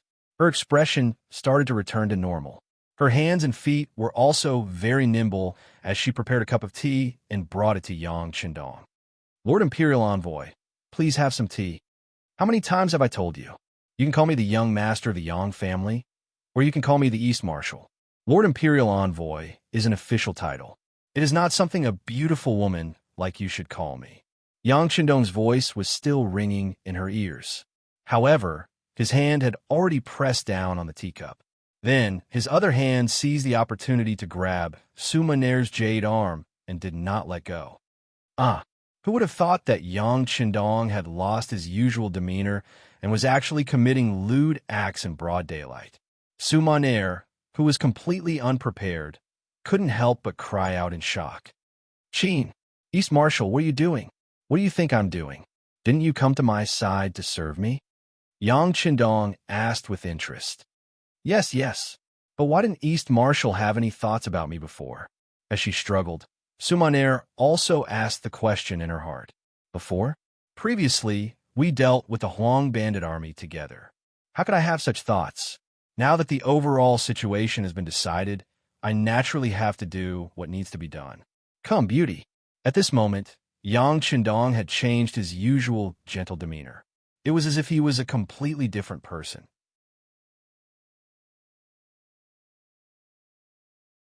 He became impatient. Yang Qindong's change was too great. If Hu Yin and Lady Shui were here, they would definitely find it very strange. In the end, Sumaner still didn't know much about him. She thought that this was his true appearance and that she had seen through his nature. At the same time, there was a faint excitement in her heart. She had been arranged to be by Yang Qindong's side. Her purpose was to kill Yang Qindong at the last moment. At the same time, she wanted to end the Southern Ming dynasty's future troubles. At the same time, she also wanted to fulfill her wish of repaying the debt of gratitude. With this thought, she had already imagined the scene of her killing Yang Qindong countless times in her mind. She had even imagined what she should do now when the other party was careless. On the surface, Sumaner appeared very nervous. However, she was very excited in her heart. She also changed her usual dignified appearance. First, she revealed a fox-like smile. Then, she said, Dong Shuai, don't be anxious. I'm destined to be yours. However, even if it's my first time, I have to leave a good impression. Why don't you give me some time to take a bath? This was already a form of tacit agreement. If it was any other man who heard these words, they would be overjoyed. Towards such a request, there should be nothing wrong with it. However, in front of Yang Qindong, he didn't act according to common sense. Instead, he shook his head anxiously. There's no need to take a bath. You already smell very good. I can even smell the scent coming from your body. Why don't we go directly to the bed? As he spoke, Yang Qindong actually used a little strength and hugged Sumaner by the waist. Then, he laughed loudly and walked towards the wooden bed not far away. You are really impatient. A hint of anger flashed across Sumaner's eyes. Then, she regained her composure. Not only that, she even cooperated and stretched her arm backwards. Then, she touched Yang Qindong's waist. She looked as if she was trying to cater to him. Pooh! Just as Yang Qindong was laughing loudly and feeling pleased with himself, the sharp hairpin suddenly pierced into his waist. On the hairpin was Sumaner's tightly clenched arm. At this moment, she no longer had the expression of cater to him. Instead, she was glaring angrily. Then, a look of relief appeared on her face. Plop! After being pierced by the hairpin, Yang Qindong seemed to be seriously injured. His hands suddenly became weak. Then, he threw Sumaner from his arms to the ground. Then he took a few steps back. You want to kill me? Why? With a face full of doubt, Yang Qindong widened his eyes. It was as if he couldn't believe what was happening in front of his eyes. There's no why. It's just because you have to die. Sumaner, who had climbed up from the ground, gritted her teeth and said.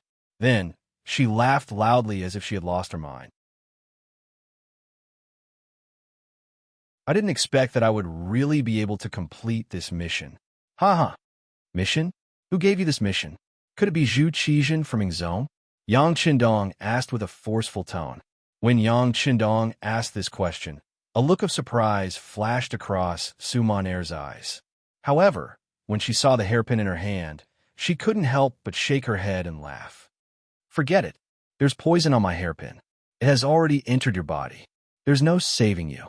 Since you're going to die, why do you still need to ask so clearly? It's precisely because I'm going to die that I want to be an understanding ghost. I don't know if you can fulfill my wish. As Yang Qindong staggered, he kicked over a wooden stool as he retreated. Finally, he steadied himself. Seeing Yang Qindong in such a state, for some reason, a look of pity flashed across Sumaner's eyes. Then, she slowly turned her head away. Her originally beautiful and clear eyes couldn't stop the tears from flowing down. You're crying. You still can't bear to kill me, right? You must have your reasons, right? Yang Qindong, who had noticed this scene, continued to ask questions. Don't ask anymore.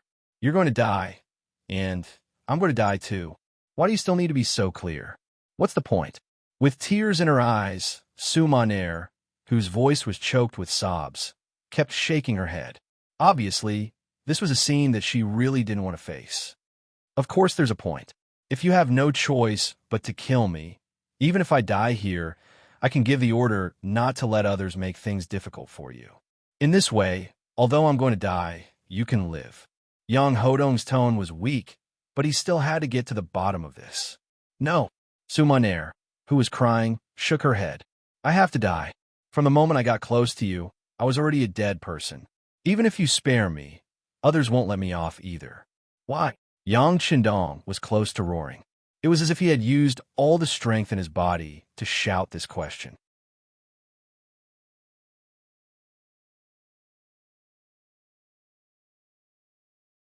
Chapter 402. Perhaps it was because this shout was too soul-stirring, or perhaps it was because Sumaner had too many things in her heart and wanted to find someone to confide in before she died. She said with tears in her eyes, "Do you know? Just before today, I thought that I could live for a while longer because it was too difficult to kill you. You weren't like other men who were greedy for my beauty. I couldn't even get close to you, so how could I kill you? So I thought that I could continue living. I even thought that there would be a day when I would have feelings for you and give up the idea of killing you. But today, you finally revealed your true colors. So you must die. So, you don't deserve to know the reason." Towards the end, Sumaner also used a roaring voice to reply. "So, you still have a good impression of me. So, you already have feelings for me, right? Is there any use in saying all this now? You and I are both people who are about to die." She shook her head instinctively. But suddenly, Sumaner's expression changed. She was shocked to discover that the current Yang Qindong was no longer as weak as before. On the contrary, his tone was calm. It was as if he had returned to his original expression of strategizing. At this moment, Yang Qindong was also staring at Sumaner.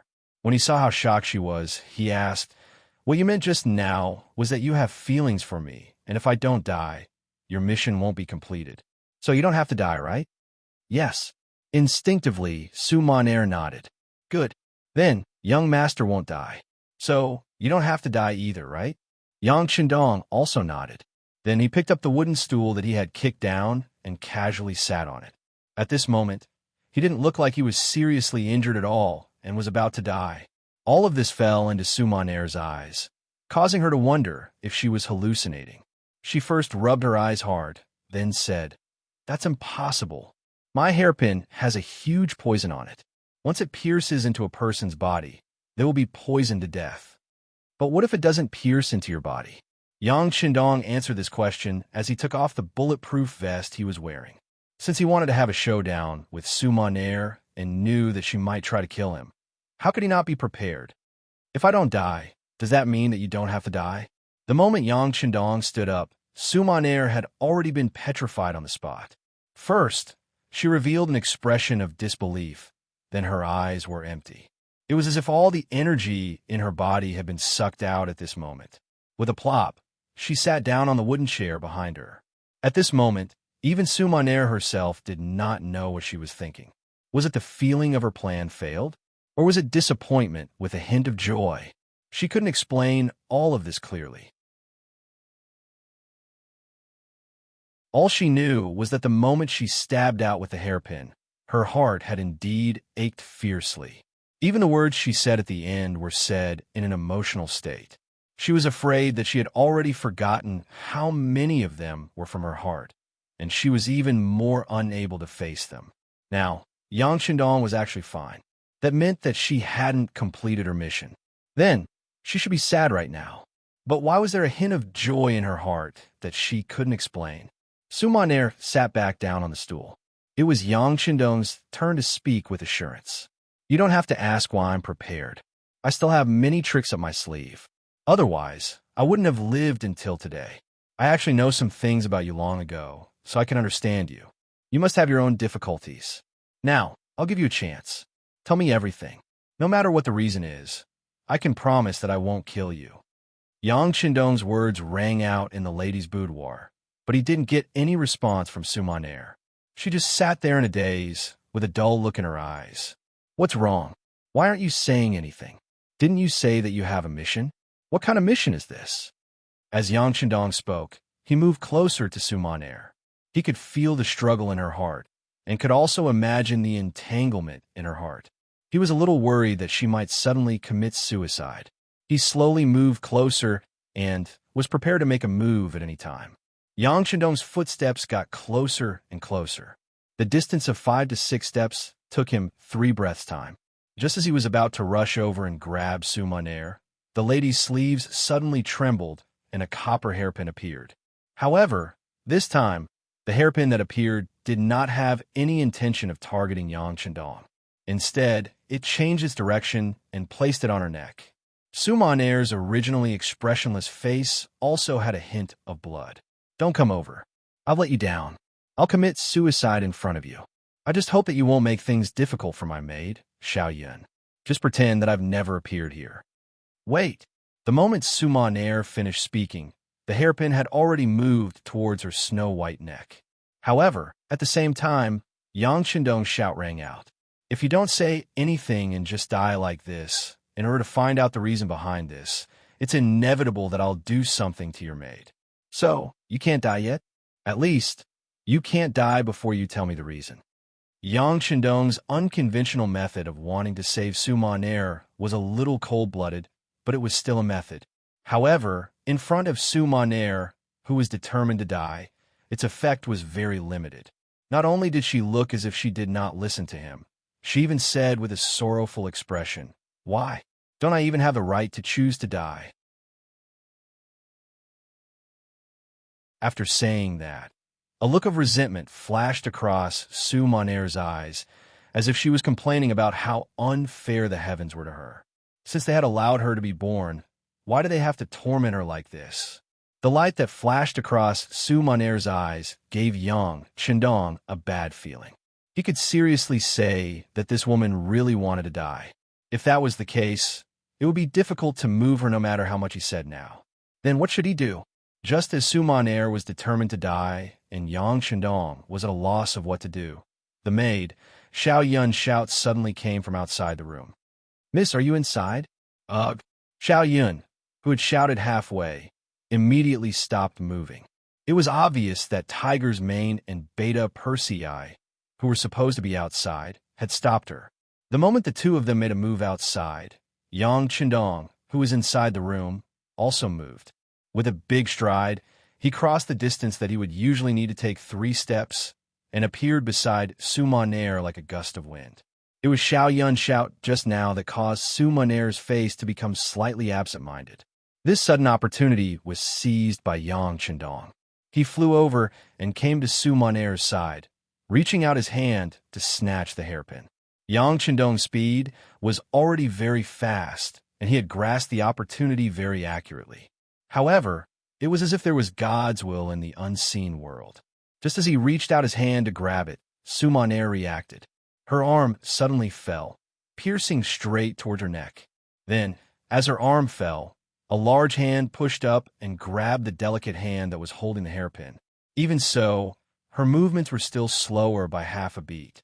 The hairpin still left a small scratch on Sumaner's fair and flawless neck. Once the scratch was made, fresh blood flowed out of her body. The moment she felt that her neck was a little cold, Sumaner stopped struggling and allowed Yang Chendong to restrain her arm. She also allowed herself to be held in his arms. "It's useless. This hairpin is also coated with a strong poison. If it comes into contact with my body, I'll definitely die. Haha, I'm going to die." With an unknown emotion, Sumaner slowly said this. Then, she raised her gaze slightly and looked at Yang Chendong's face and eyes. "I'm going to die. In the future, I won't be a threat to you. I won't be in so much pain.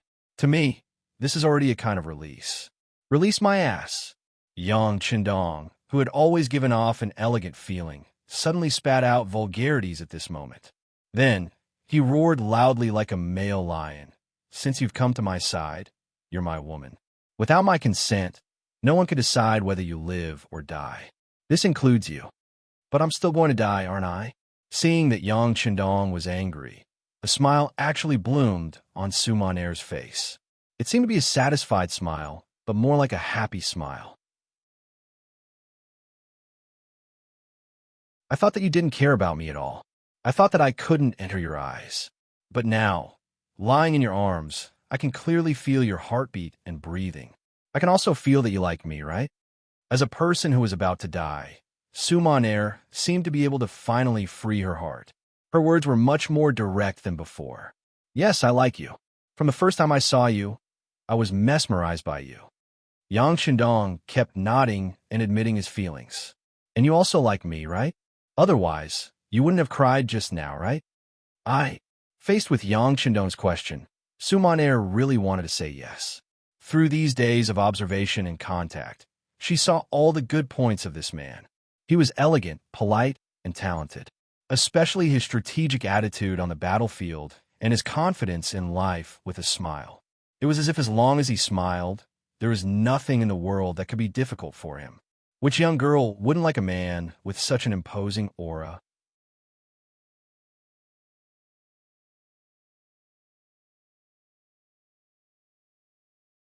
Chapter 403. Other people could like Yang Chendong, but Su Maner could not. Her background meant that her right to like had long been taken away from her. All she had to do was hide the trace of murderous intent in her heart. She had been doing her best to hide her true feelings. Even until her death, Su Maner still did not dare to admit it. Faced with Yang Chendong's question, she could only force a smile. I'm about to die. Is this still important? Your embrace is very comfortable. I want to sleep. I'm already very happy to be able to slowly sleep here. After saying this, Su Maner slowly closed her eyes. At the same time, a drop of sparkling tear slid out from the corner of her eye. Perhaps this teardrop represented her last breath. Perhaps when it fell to the ground, she would stop breathing. No, you can't sleep. Someone come quickly. Yang Chendong knew that if Su Maner closed her eyes and fell asleep now, she would probably never wake up again. Hence, he wanted to stop her from closing her eyes and go to sleep. His shout rang out. Tiger's mane, Beta Persei, and the servant girl, Xiao Yun, who was carried under the blanket like a little chick, rushed into the room. When the three of them saw Yang Chendong with a dark face and carrying the crying Su Maner in his arms, they stood rooted to the ground as if they had been struck by lightning.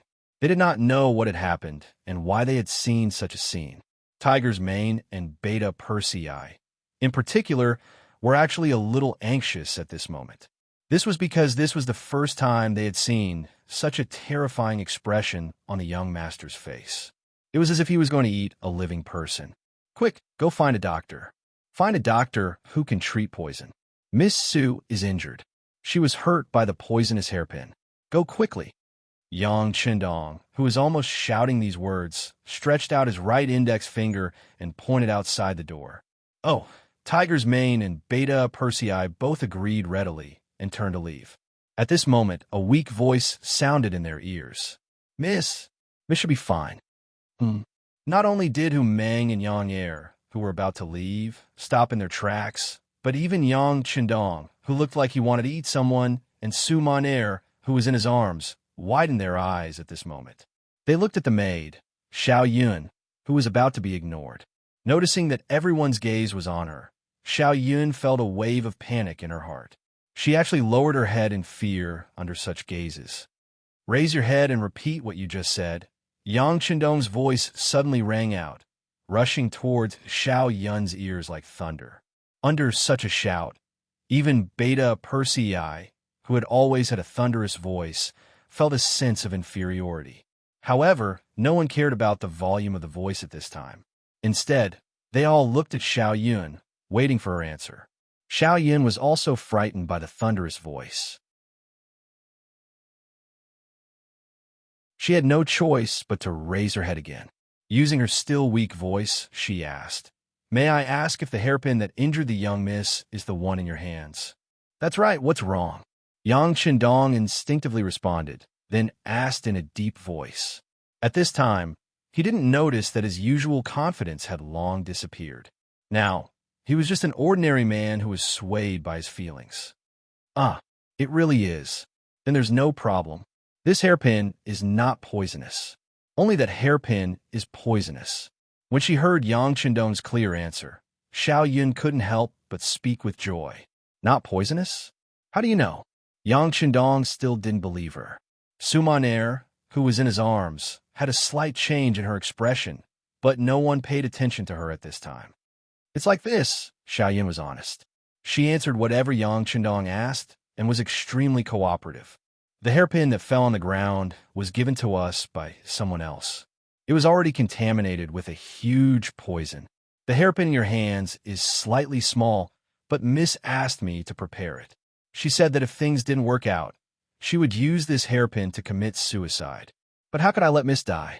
So I agreed, but in reality, I didn't put anything on it. I lied to Miss, I'm sorry. Xiao Yun told the truth intermittently. Then, she lowered her head and grabbed the corner of her clothes timidly. She looked like she had accepted her punishment. Good. You lied well.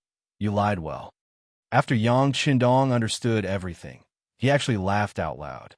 Then, he lowered his head to look at Sumaner in his arms and said with a smile, You heard it. It's just a small external wound. This kind of wound won't kill anyone. Sumaner, who was in his arms, was blushing at this moment.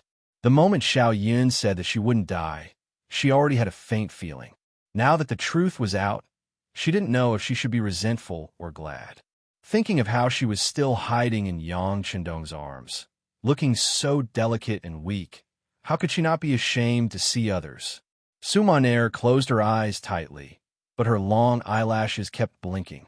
This meant that she was fine now, better than ever. Knowing that Sumaner was fine, Yang Chendong could finally relax and begin to resolve the matter that had happened. Xiao Yun, you said that the hairpin with the poison was given to you by someone. Who is he? Xiao Yun, don't say it. Su-Mo-Er, who was in his arms, suddenly interrupted. Then, she was about to stand up with her beautiful eyes. Since she didn't kill Yang Chendong, as long as she took all the blame, it wouldn't have anything to do with anyone else. Sumaner's interruption made Yang Chendong a little angry. After turning his head to glare at her, he saw her stubborn gaze. To be able to become the top courtesan of the Qinhuai River, it wasn't just because of her beautiful appearance. Regardless of whether it was her intelligence or her methods, she was the best of the best. At this moment, even when facing Yang Chendong, she still showed a fearless expression. If one looked carefully, it was as if she was asking for death. Sumaner's fearless expression infuriated Yang Chendong. In a fit of anger, he suddenly bent down and used his mouth to block her lips. Oh, the sudden change made Sumaner, who was originally indifferent to life and death, completely petrified at this moment. She had thought of many outcomes. For example, she would be tortured severely, or she would be sugar-coated with sweet words. She had even thought of Yang Chendong throwing her back to intimidate the noble who secretly ordered her. Or she would be imprisoned forever and spend the rest of her life in darkness, and so on. However, she had thought of many outcomes and methods, but she had never thought that Yang Chendong would suddenly kiss her. Moreover, it was in front of the maid, Xiao Yun, Tiger's Mane, and Beta Persei. The etiquette in ancient times was very strict. Even young men and women who liked each other had to scrupulously abide by their duties in public. Once an action like holding hands was seen by others, they would be scolded as a disgrace to culture, not to mention such an intimate action like kissing. If it wasn't for the fact that she could clearly feel the peculiar feeling, warmth, and even a hint of sweetness from Yang Chendong's lips, Sumaner wouldn't have dared to let such a thing happen before her eyes, even if she was beaten to death. Sumaner completely lost her composure from this kiss. Xiao Yun, Tiger's Mane, and Beta Persei, who were watching this scene, also revealed shocked expressions. Then, Tiger's Mane, who was the first to react, turned his head around. The moment Beta Persei turned around, he did not forget to carry Xiao Yun, who was also staring at this scene, over. As a result, there was another round of struggle. Oh, she did not know how long this kiss lasted. Perhaps it was only a breath, or perhaps it was 3 or 4 breaths, or 7 or 8 breaths. It was only when Su Monair felt that she was suffocating that she struggled violently. She pushed Yang Chendong's chest with both hands, wanting to separate the two of them. At this moment, Yang Chendong had completely developed the idea of conquering the other party. Since he had already started and realized that the effect was quite good, at least he was enjoying it. How could he allow the other party to push him away so easily at this moment? The moment Su Monair exerted force, he also increased his strength. He stretched out his arms and hugged her even more tightly. This kiss also deepened. Originally, it was just a kiss between the lips, not a deep one. But this time, Yang Chendong even stuck out his tongue. After a series of flipping, Su Monair, who had no experience in this, was completely subdued.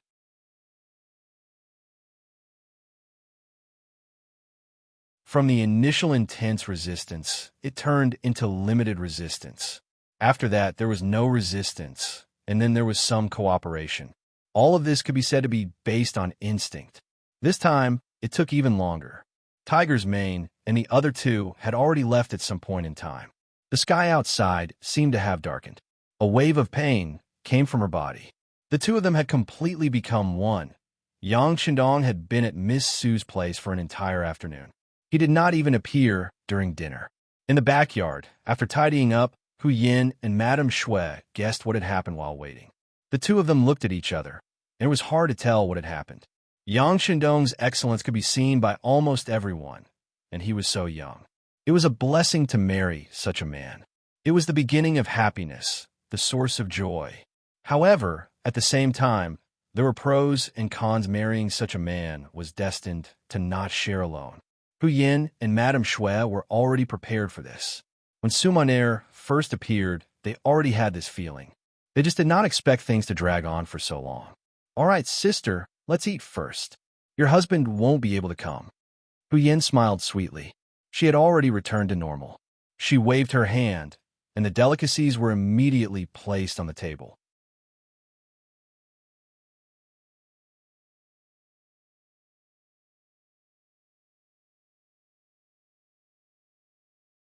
Chapter 404. In Su Monair's boudoir, the food was also served. The only difference was that the woman in the room no longer had the strength to eat. At this moment, she was lying in Yang Chendong's arms and being fed mouthful by mouthful. Under Yang Chendong's countless corrections and even punishments, Su Monair finally changed her way of addressing him as husband. At this moment, she was using the new way of addressing him. "Husband, I still have some strength. Don't I need you to feed me? You still have strength? All right then, let's eat in a while, and then go through the actions just now." Yang Chendong nodded as if he was serious and put down the bowl and chopsticks in his hands. "No, I don't have any strength left." Su Monair naturally knew what Yang Chendong was preparing to do. She was really frightened and kept shaking her head. From the afternoon until now, more than 6 hours had passed. This man was like an ox that did not know fatigue. He did not allow her to rest for even a moment. She finally understood why Sister Hu Yin and Sister Shui Nyangzi usually serve him together.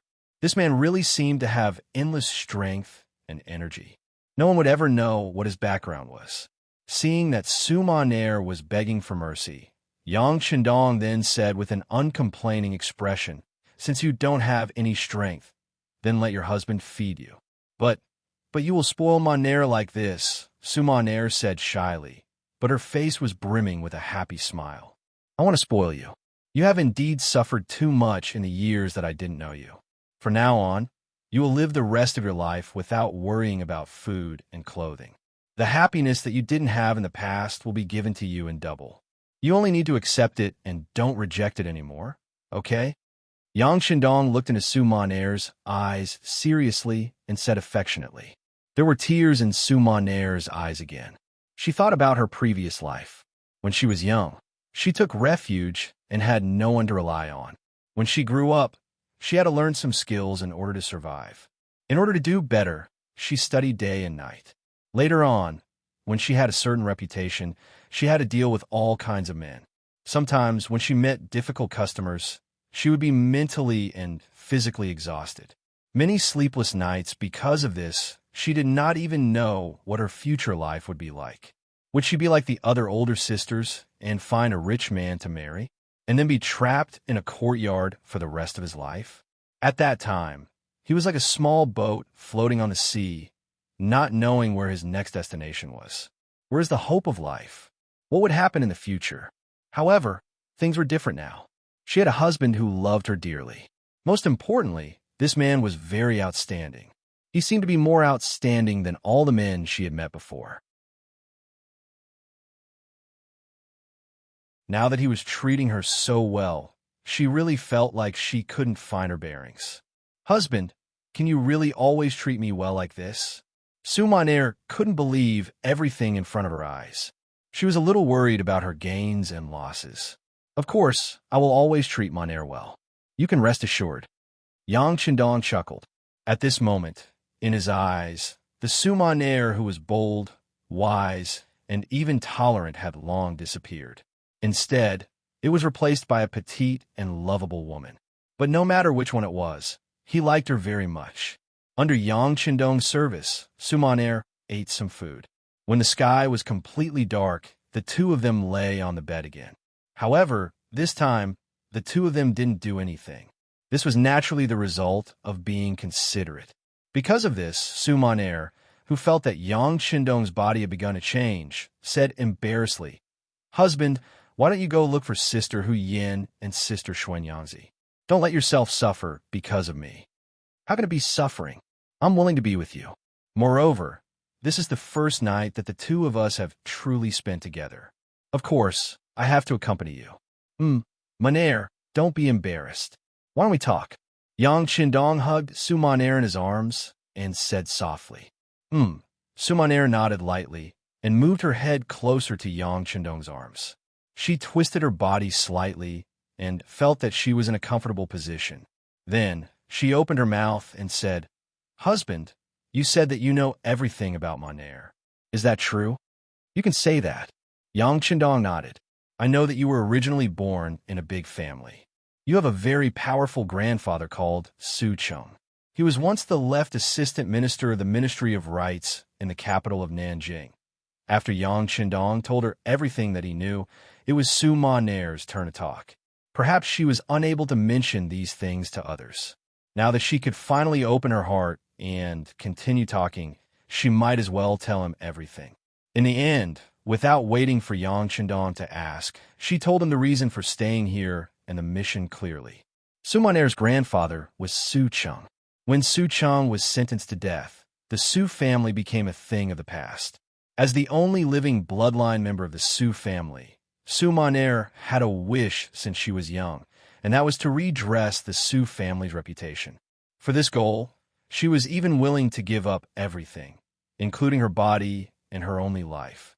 Becoming the #1 courtesan was a method that Sumaner wanted to use to achieve her goal.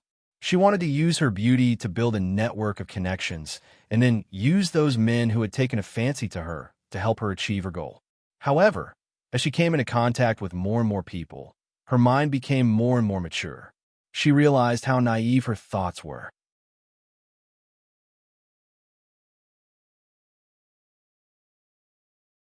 Those men might want to curry favor with her, and even say some unrealistic sweet nothings in order to become her son-in-law. However, all of these were just words for the sake of words. When she really asked them to do it, all of them retreated. Most of the time, before Sumaner could say anything, she would just say that there was a high-ranking official in the imperial court who was spying on her. This person was also very favored by the emperor and was one of the most important officials. She didn't want to become a canary raised by this person and wanted freedom. At that time, those so-called wealthy guests would all reveal their timid faces. Sumaner was indeed very beautiful and extremely beautiful. She also had a unique and attractive temperament that made countless men unable to stop looking at her. However, this did not mean that they could really sacrifice everything, including their lives, for this woman. Putting aside whether they had the guts or not, such an important official was not someone that those young master and young master, who only relied on their family to have a respectable status, could act brazenly. These people all retreated. They either did not want to get close to her in the future or said that they wanted to help but were unable to do so. In short, under all kinds of excuses, Sumaner was disappointed again and again. Until one day, she finally saw through it. If she wanted to take revenge, it was completely useless to just look for those grand guests who liked her. Because of this, she started to feel discouraged.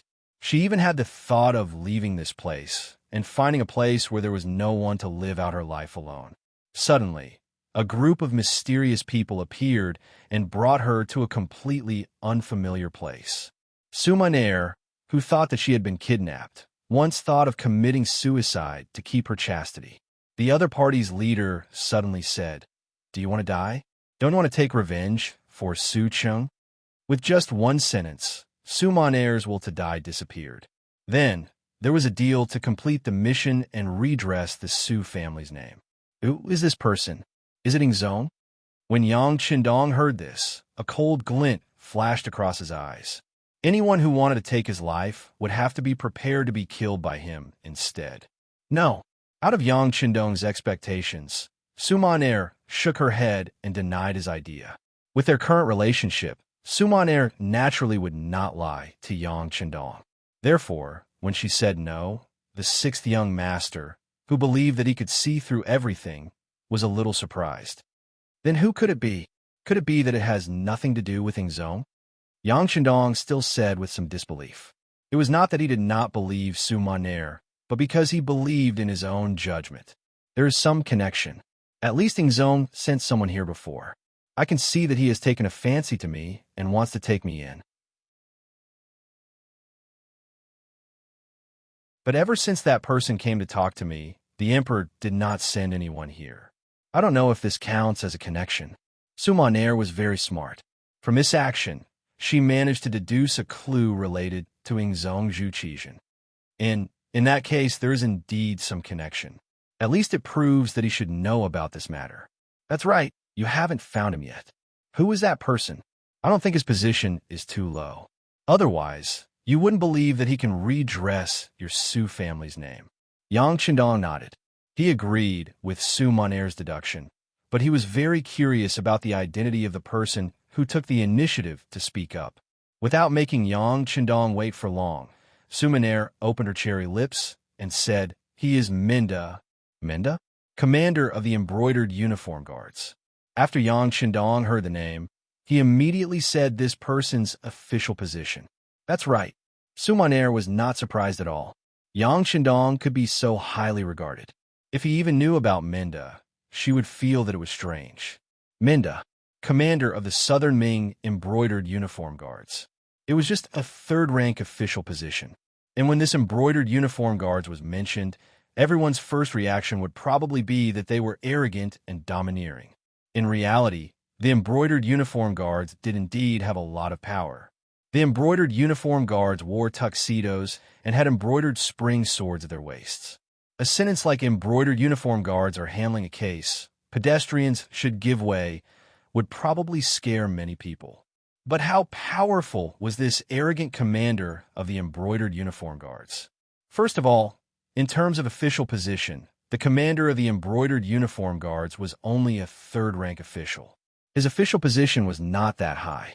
However, the power of the commander of the Embroidered Uniform Guards was through the roof. It was said that Zhu Yuanzhang was a pure peasant. Because his background was too lowly, he was always afraid that others would not accept him and want to rebel against him. Hence, he established the Embroidered Uniform Guards. The Embroidered Uniform Guards also became an extremely sharp sword in the hands of the Emperor. The Embroidered Uniform Guards directly received orders from the Emperor. Other than the Emperor, they could disobey anyone else's orders.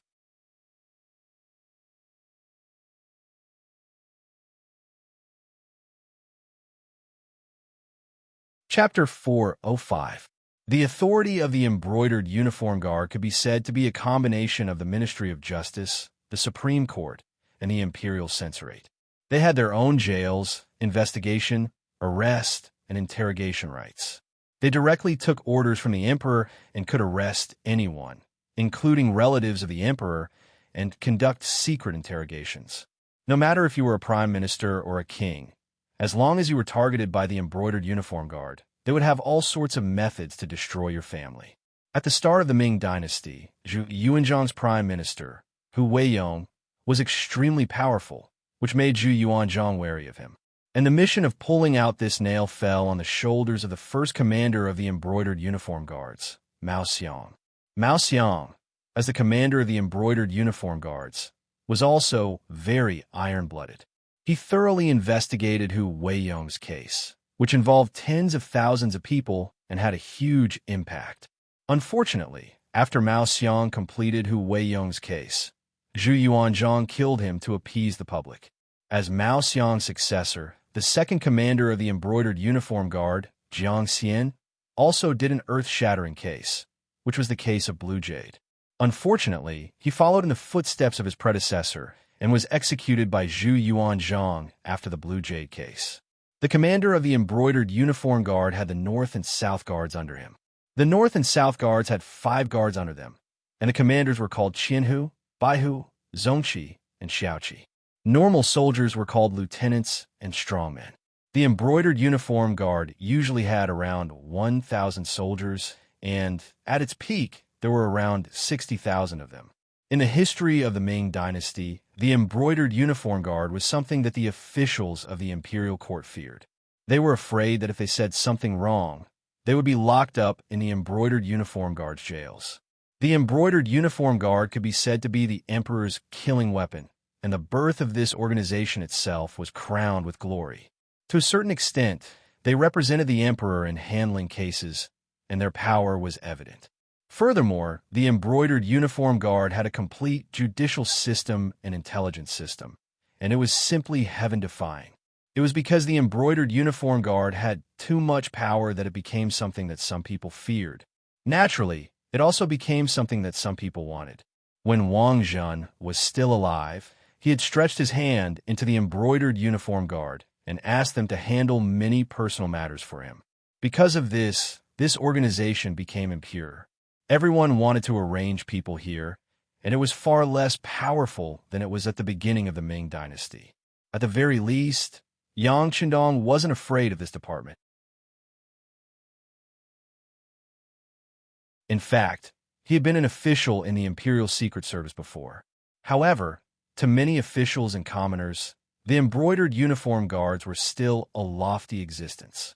In their eyes, they were omnipotent. For example, Sumaner had always thought that the embroidered uniform guards were very powerful. Now, the commander of the brocade guards had found him and said that as long as he killed Yang Qindong at the crucial moment, he would send people to reinvestigate the Su family's case and redress their innocence. She believed him and appeared in Yang Qindong's line of sight. He's courting death. We heard the name Minda. Yang Qindong didn't panic at all. He was even afraid. Instead, he was filled with anger and killing intent.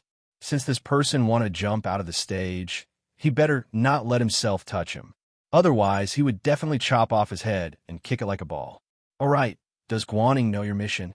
He probably doesn't know. I told the public that I came here because I admire my husband's talent and took the initiative to come. He's only temporarily protecting me. Sumaner shook her head and explained her analysis. Hearing this, Yang Qindong nodded in agreement. Since it was a secret, the fewer people who knew, the better. It was normal for Guaning, who was only a 5th-rank official, to not know about this. Since Guaning didn't know, Quan Yu probably didn't know either. Otherwise, he, who knew how powerful he was, wouldn't send his trusted aide to send him up. Wouldn't that be handing over his weakness to others? Only a fool would do such a thing. After knowing that Kuang Yi had nothing to do with this, Yang Qindong felt a little better. If even this person, who had a friendship with his father and was indebted to him for saving his life, still wanted to kill him, then he would really lose confidence in everyone in the Southern Ming Dynasty. Alright, there was also Ingzong. Obviously, he was a little conflicted about this matter. Perhaps he was also afraid of him, which was why he chose to ignore this matter. It would be best if he killed him, but it didn't matter if he couldn't kill him. That was why he didn't appear. Otherwise, if even the emperor appeared and gave a promise, Sumaner wouldn't have waited until now to take action. She would have taken the initiative to attack long ago. After finally knowing who the mastermind was, Yang Qindong felt much more relaxed. He hugged Su Monair's body tightly. Monair, only Tiger's Mane, Beta Persei and your maid, Xiao Yun, know about what happened today. Just treat everything as a dream. No one will mention what happened today in the future. You could just stay by my side with peace of mind. When the time is right, I will give you a status and marry you. How about that? As for the Su family's injustice, since you are my woman, then I am also the son-in-law of the Su family. Leave this matter to your husband.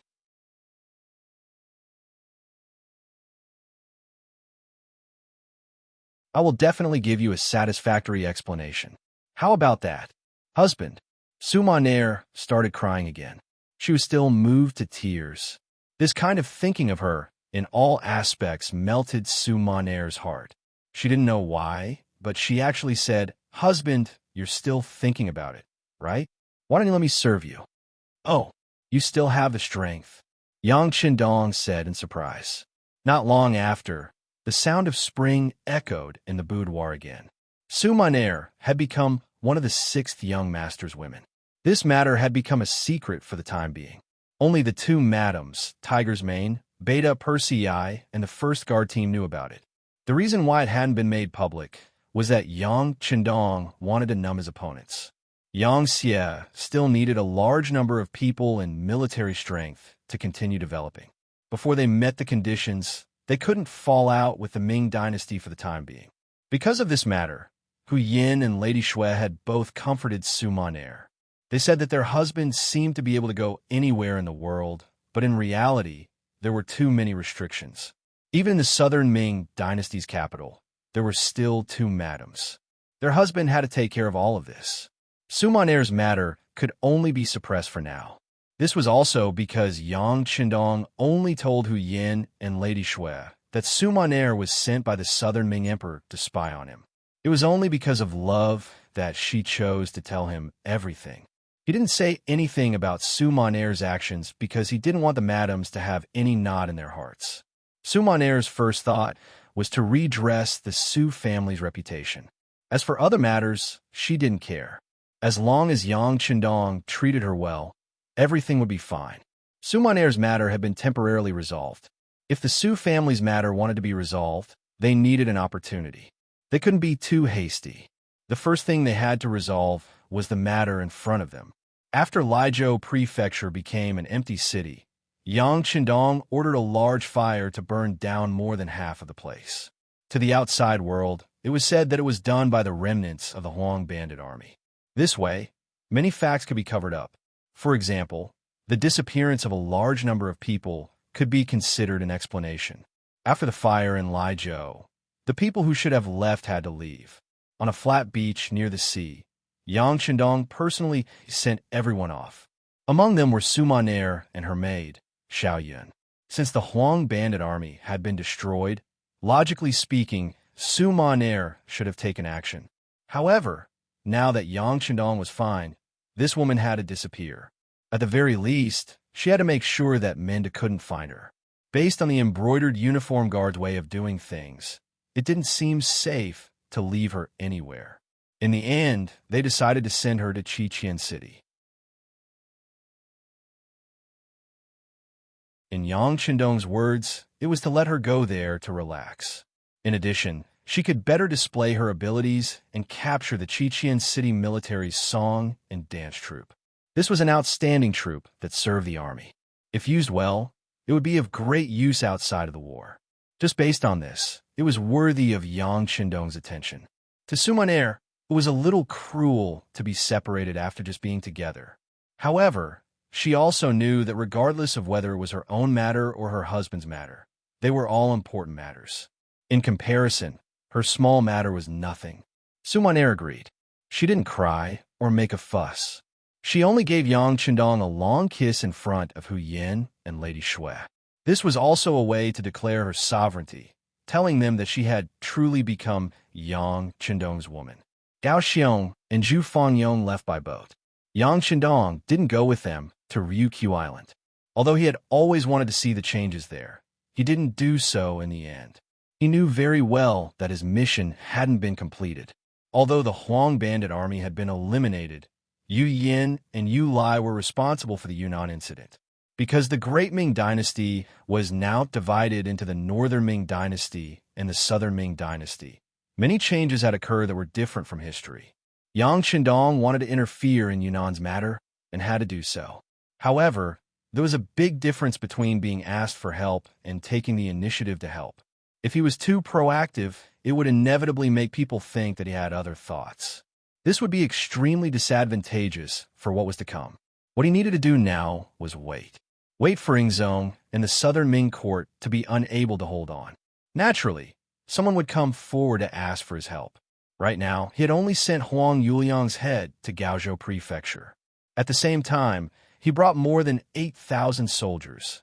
After Wu Sheng's Cold Front Battalion and the Auxiliary Battalion were added, the group had once again expanded and appeared here to stay. Yang Qindong brought 7,000 soldiers and stopped outside Gaozhou Prefecture. This made the original Shaozhou General Yu Guang, who was guarding this place, tremble with fear. Logically speaking, the Huang bandit army had already been destroyed. This imperial envoy's mission should have been completed. However, he still brought so many soldiers and swaggered outside the city. What was the meaning of this? What intentions did he have?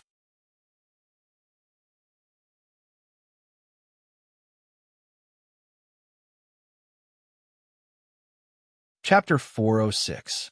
If it was anyone else who dared to do this, Yu Guang would still dare to bring his troops to question them, even though he didn't have many soldiers. However, when the person he was facing was Yang Qindong, he didn't have any thoughts of questioning him. Perhaps in his eyes, as long as the other party didn't find trouble with him, he would be lucky. As for questioning him, forget it. He still wanted to live for a few more days. He couldn't do anything to Yang Qindong, so Yu Guang reported the matter to Guan Ying and Ma Wei in Wuzhou. At the same time, he sent over the head of the bandit leader, Huang Yuliang. In Wuzhou, the frontline battle report was sent down. The Huang bandit army was destroyed, and the bandit leader, Huang Yuliang, was beheaded. All of this was placed in front of Guan Ying and Ma Wei, making them extremely excited. However, other than the excitement, there was also bad news in front of them. The Duke of Loyalty, Yang Qindong, was leading an army of 8,000 people to rest and reorganize outside Gaozhou. This was not a normal army, but a strong army that was very good at war. Facing this kind of army, even if they were given 2 or 3 times the number of soldiers, the two generals still didn't have the confidence to win. What the two of them understood even more clearly was that this so-called imperial envoy status was created to deal with the Huang bandit army. Now that the bandit threat was gone, the title of imperial envoy should also be taken back. So, why didn't he leave and instead bring so many soldiers with him? Report it. Guan Ying and Ma Wei looked at each other and made the same decision. It was clear that they knew themselves. They knew that in front of Yang Qindong, their ranks were not enough. Since this was the case, they could only hand over the conflict. As for what the emperor and the court decided, they only needed to obey in the future. Outside Gaozhou, Yang Qindong was indeed resting and reorganizing the army. Hundreds of thousands of Huang bandit army were destroyed. There were many people who contributed in the war, so now was the time to reward them one by one. Lung Feng contributed, so those who should be promoted were promoted, and those who should be rewarded were rewarded. Using this trip to Gaoxiong, they also brought many military medals. Now they could all be given out. After the auxiliary soldiers had performed meritorious deeds, their loyalty and culture were no longer a problem, and they were directly promoted to the Cold Vanguard. In a short period of time, the Cold Vanguard 2nd Regiment, which originally only had 1,000 people, had grown to 1,300 people. Each of the 3 battalions under his command also had 4 companies instead of 3. Don't underestimate these 300 people who had just become the Cold Vanguard. Their individual qualities were already very strong, and most of them were old auxiliary soldiers from Crimson City. Some of them had already met the requirements to enter the Cold Front, but they had not gone through the final test. Now that there was time, Yang Qindong called Kong Jie, the political commissar of the 2nd Regiment, Song Zhe, the political commissar of the Auxiliary Regiment, and some others to act as examiners and give these 300 people a chance to make a great leap. Temporary auxiliary soldiers, those who had made military contributions and had good personal military qualities, would naturally become official auxiliary soldiers. The auxiliary army also rose from the original 2,000 to 3,000. Lung Feng had 1,300 men and 3,000 auxiliary soldiers. The rest were the temporary auxiliary soldiers that had just joined the Yellow Bandits' army.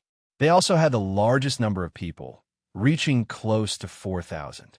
More specifically, the 2nd Regiment of the Coal Vanguard had 3 battalions, each with 4 companies. Each company had 100 people, which was a total of 1,200 people. Adding on 100 people directly under the regiment, there were a total of 1,200 people. The auxiliary army had 9 normal battalions, each with 3 companies and a company of 100 people, which was a total of 2,200 people. Adding on the 300 people directly under the regiment, there were a total of 3,000 people. The temporary auxiliary army had 10 battalions, each with 4 companies and a company of 100 people. There were a total of 40 companies, which was a total of 4,000 people.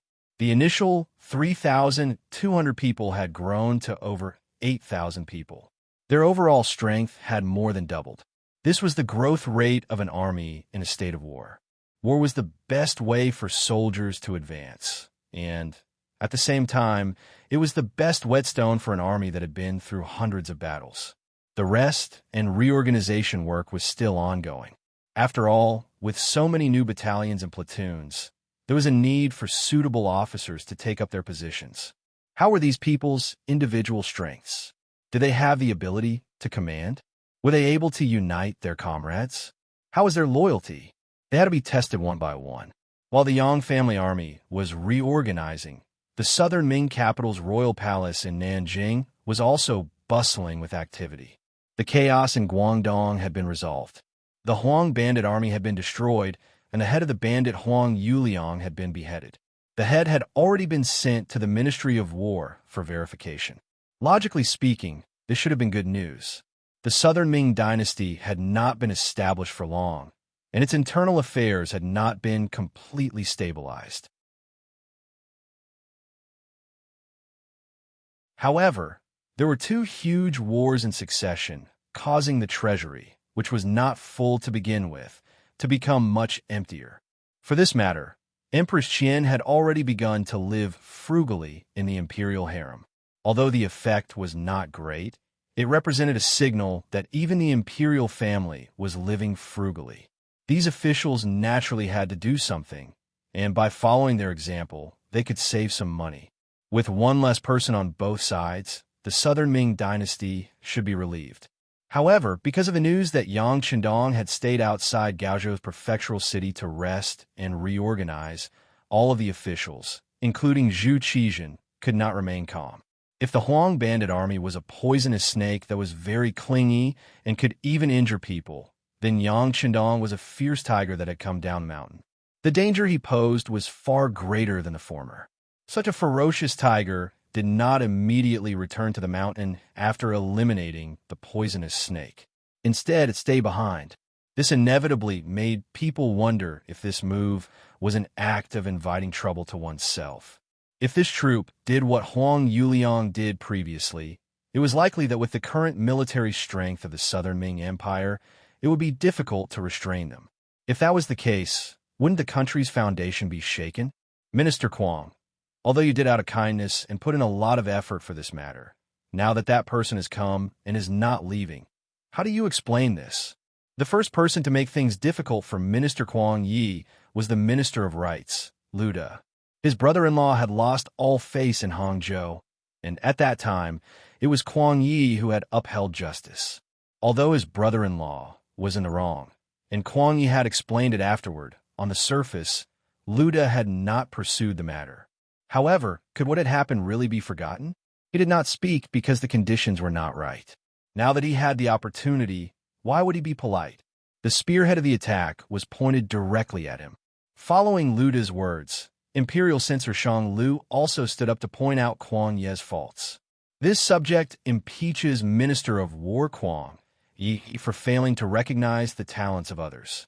The officials he recommended to the Ministry of War are not qualified for their current positions.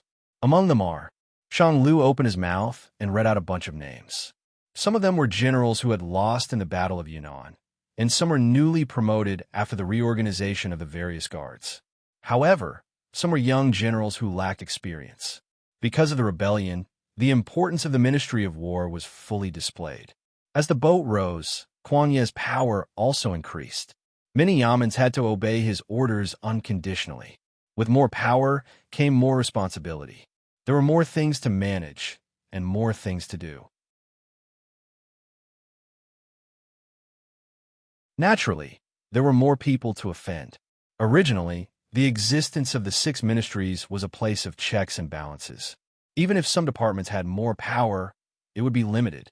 However, when the Ministry of War held great power and was above the other 5 ministries, it was natural that it would arouse public anger. As the imperial censor, Shang Lu had already received a lot of criticism from officials. He did not say it before because of the 2 rebellions and did not have the energy to deal with internal governance. However, things were different now.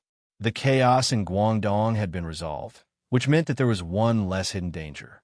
Next, the Southern Ming Empire could put in all their effort to deal with the Yunnan disaster. Now that they saw hope, they naturally wanted to pluck the peaches and snatch the credit. In order to get what he needed, Kuan Yi had to be the first person he had to push down. Even if they could not push him down, they had to show him some power. They had to let him know that there were some people that could not be offended and some benefits could not be obtained alone. Lu De did it out of selfishness, while Shang Lu did it out of righteousness. However, no matter what, the spearhead was pointed at this old minister of war. When these words were spoken in the court, Kuan Yi held back his trembling right hand and slowly closed his eyes. There was a saying that if one did not seek death, one would not die. Similarly, if one did not do anything, there would be no problems. Kuan Yi, who wholeheartedly served the country, was close to 70 years old. He had been in charge of the Ministry of War for decades and was very proficient in this. It was because of this that he found that many people were incompetent, which greatly affected the development of the Nanming army. As such, he punished some of the generals who were paid without pay and reported fake achievements and replaced them with a group of young generals, hoping that they could change the current Nanming military affairs. This was naturally correct, but it would also affect some people who held real power. It was equivalent to touching the cake in their hands. Just ask, which general who was paid without pay and reported fake achievements did not have anyone behind him? Even if he did not have a backer in the beginning, once he had money, he would go to the capital to find a backer and find a so-called escape route for himself. The so-called running official was not a specialty of any dynasty, but it had existed since ancient times. As such, Kuan Ye's actions were equivalent to touching a lot of benefits. Right now, only Lu De and Shang Lu stood up. This was already giving him a lot of face.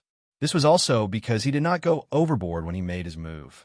Otherwise, according to his intentions, 80% of the generals in the various guard stations would have to be replaced. If that was the case, he would really incite public anger. This time, there would not be only 2 people who stood out to criticize him. Kuan Yi slowly closed his eyes. He felt some sorrow in his heart, but he quickly opened his eyes again. Then, with a plop, he knelt on the ground.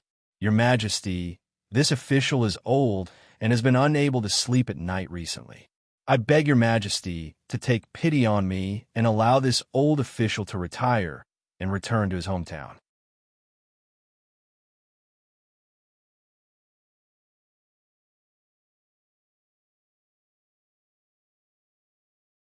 Chapter 407.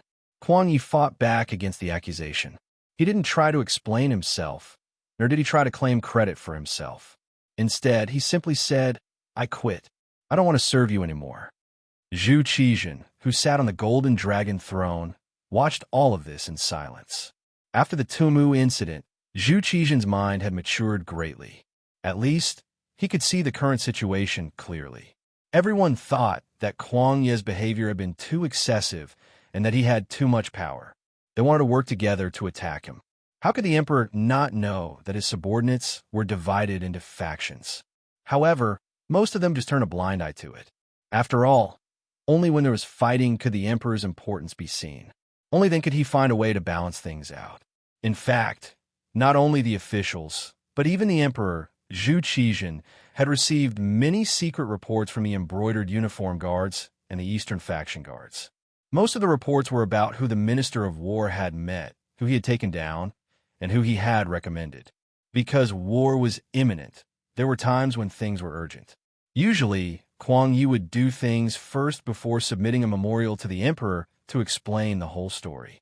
In a state of emergency, there was nothing wrong with doing things like this. However, once the world was at peace, if someone wanted to pursue this matter, it would be easy to catch them. Even as the emperor, Zhu Qizhen also resented Kuang Yi for not reporting his actions.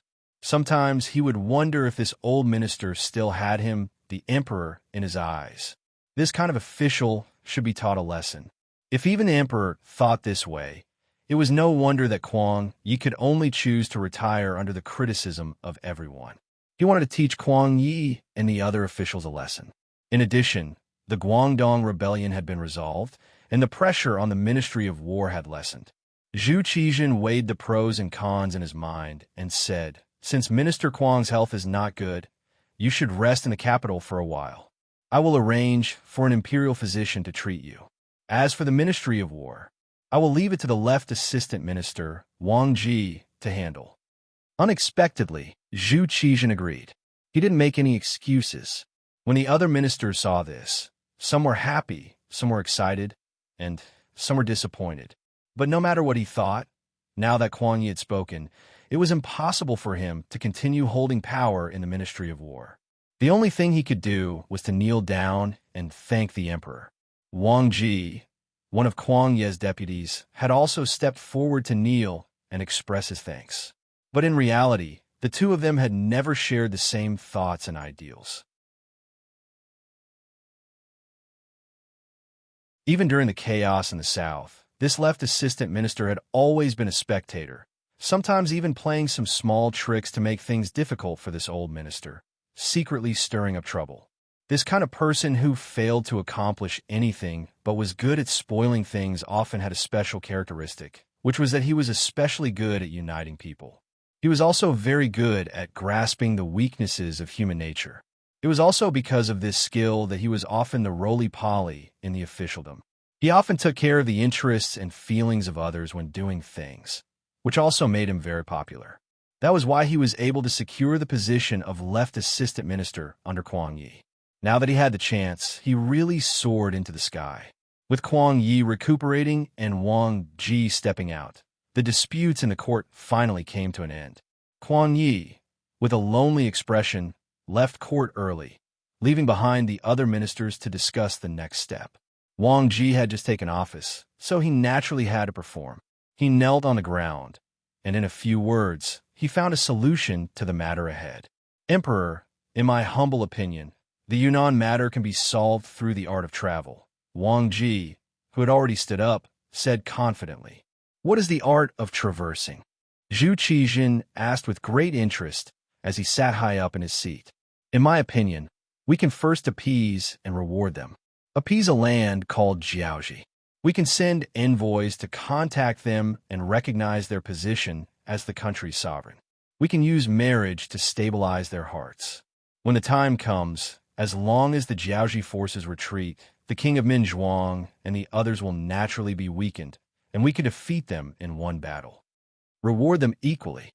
We can send people to the manor of Marquis Shiping and make him the king of Mu to pacify the chaos in Yunnan and guard Yunnan for the southern Ming.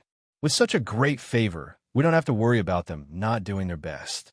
As for the leader of the Miao tribe, Yang Wenbo, we can make him the king of Miao, a hereditary title, and make them forever loyal to the southern Ming and the emperor. As for the Count of Loyalty, we can send people to order them to disband their army. Otherwise, we can order the nearby cities to not provide them with food. At the same time, we can invite the Count of Loyalty to come to the capital to receive his reward. Without a leader, without food, the army's morale will naturally slacken." He didn't say much, But once Wang Ji's words came out, everyone in the court was shocked and their expressions changed. Since the Great Ming was established, it had always followed the policy of not marrying, not paying tribute to the emperor, and guarding the country with the death of the emperor. Other than at the beginning of the Ming dynasty, there had never been a case of a different surname being made a king. However, Wang Ji's words completely overturned everything. Being made a king and marrying for peace were things that they didn't even dare to think about in the past. Now that it was announced by this person, how could the minister's expressions not change? Not only the officials, even Zhu Qizhen, who was seated high above, had a drastic change in expression. This was equivalent to changing the family rules of the ancestors. He naturally understood the importance of this. Wang Ji, who gave you the guts to say such words? Do you know your crime? Zhu Qizhen questioned loudly with a cold expression and a hint of anger in his voice. This official is terrified. Wang Ji could see that Zhu Qizhen was truly angry. He knelt on the ground with a plop, but his expression didn't change much. Instead, he continued, "Your Majesty, to achieve great things, one doesn't bother with trifles. Think about it. The king of Yu, Go Jian, endured hardships to defeat the king of Wu, Fu Chai, and become a powerful country in the late spring and autumn period. Since ancient times, people have only looked at the results of things. Not many people pay attention to the process. Your Majesty, the matter of Yunnan is becoming more and more serious. If we don't stop it, I'm afraid it will harm the foundation of our southern Ming." Wang Ji's words were harsh to the ear. It was as if everything he did was for the sake of justice. If the emperor didn't allow it, it would be as if the emperor was muddle-headed and incompetent. Wang Ji didn't fear the emperor's might. He continued to do things his own way. On the contrary, it made the ministers sigh with admiration at his loyalty. The Great Ming and the Song dynasty also had a rule of not killing scholar officials or those who spoke out. This was the meaning of the saying, "Doctors can't be punished." Wang Ji's honest advice had happened in front of everyone's eyes. Even if Zhu Qizhen was furious, he couldn't punish Wang Ji in public. In his anger, he could only loudly say, "We are tired." After speaking, Zhu Qizhen turned and left. Chao Jixiang, who was waiting at the side, loudly shouted, "Court dismissed," and announced the end of today's court session. The court session was dismissed, but the ministers still gathered in twos and threes as they left the palace. It could be seen that Wang Ji's words today had quite a big impact on these people. Not marrying for peace and not paying tribute were very impressive. However, as an official, they didn't get any practical benefits. This was only the emperor's glory. If they could sacrifice this glory in exchange for world peace, it was probably what many people hoped for. After all, there were very few people who could put the country before their country. Otherwise, there wouldn't be so many traitors in history. There were no secrets in the court session. Kuang Yi, who had just returned home, only sat down to drink a pot of tea when he heard Wang Ji's words in the court. When he heard it, he was furious. He ignored his family's objections and wanted to enter the palace to meet the emperor. However, after the steward who went to inquire about the news came back and said a few words, Kuang Yi fell back into his chair with a plop. He stared blankly ahead and didn't say anything else. "Master, we have new news." Wang Ji went to the rear court of the palace. He said that the emperor wants to meet him. Just this piece of news was enough to prove a lot of things. Although Wang Ji's words were very rebellious, not only did the emperor not punish him, he even privately met with him. This could explain a lot of things. In this matter, the emperor was not completely against it. "Your Majesty, you are disregarding the laws of your ancestors." Kuang Yi, who had recovered from his shock, suddenly roared at the sky. Then, he felt his vision turn black and fainted with a plop. In the palace, Zhu Qizhen met Wang Ji alone.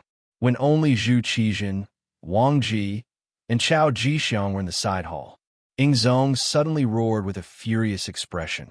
"Are you trying to checkmate me? How many benefits did they give you?" When Zhu Qizhen said these words, his eyes were filled with the desire to kill Wang Ji. This person actually dared to talk about the marriage alliance in front of all the civil and military officials in the court. There was no warning at all. This was checkmating him. Think about it. This news should be spread soon. If he didn't allow it, what would Marquis Shiping think? What would Jiaoji think? What would Yang Wenba think? He could only push them into the arms of King Min Zhuang's faction without hesitation. If that was the case, with the current strength of the Southern Ming Empire, they had no chance of winning against these three factions. Even if they won this battle with the power of the entire nation, they would still suffer losses of 800 of their own to kill 1,000 of their enemies. At that time, if Baiming suddenly attacked them, what would they use to resist? In the end, it was all because of Yang Qindong. He changed the outcome of the Tumu Rebellion and divided the originally powerful Great Ming Empire into the north and south. Compared to pacifying the chaos in Yunnan, or even defeating Jiaoji and quelling the rebellion, Zhu Qizhen wanted to kill his way back to the capital in the north and reunite the Great Ming Empire. This was the great achievement he needed. It was because of this that he wouldn't do his best to pacify the chaos in Yunnan. Wang Ji, who saw this point, stood out and proposed such an idea. You're tuning into the Romance Rendezvous YouTube channel. We're so grateful for your support, and don't forget to subscribe to join us on this incredible journey through captivating stories. Your generosity through donations truly makes a world of difference, as it's the primary source of revenue that allows me to expand and enhance this channel for you. Thank you from the bottom of my heart for being a part of this adventure.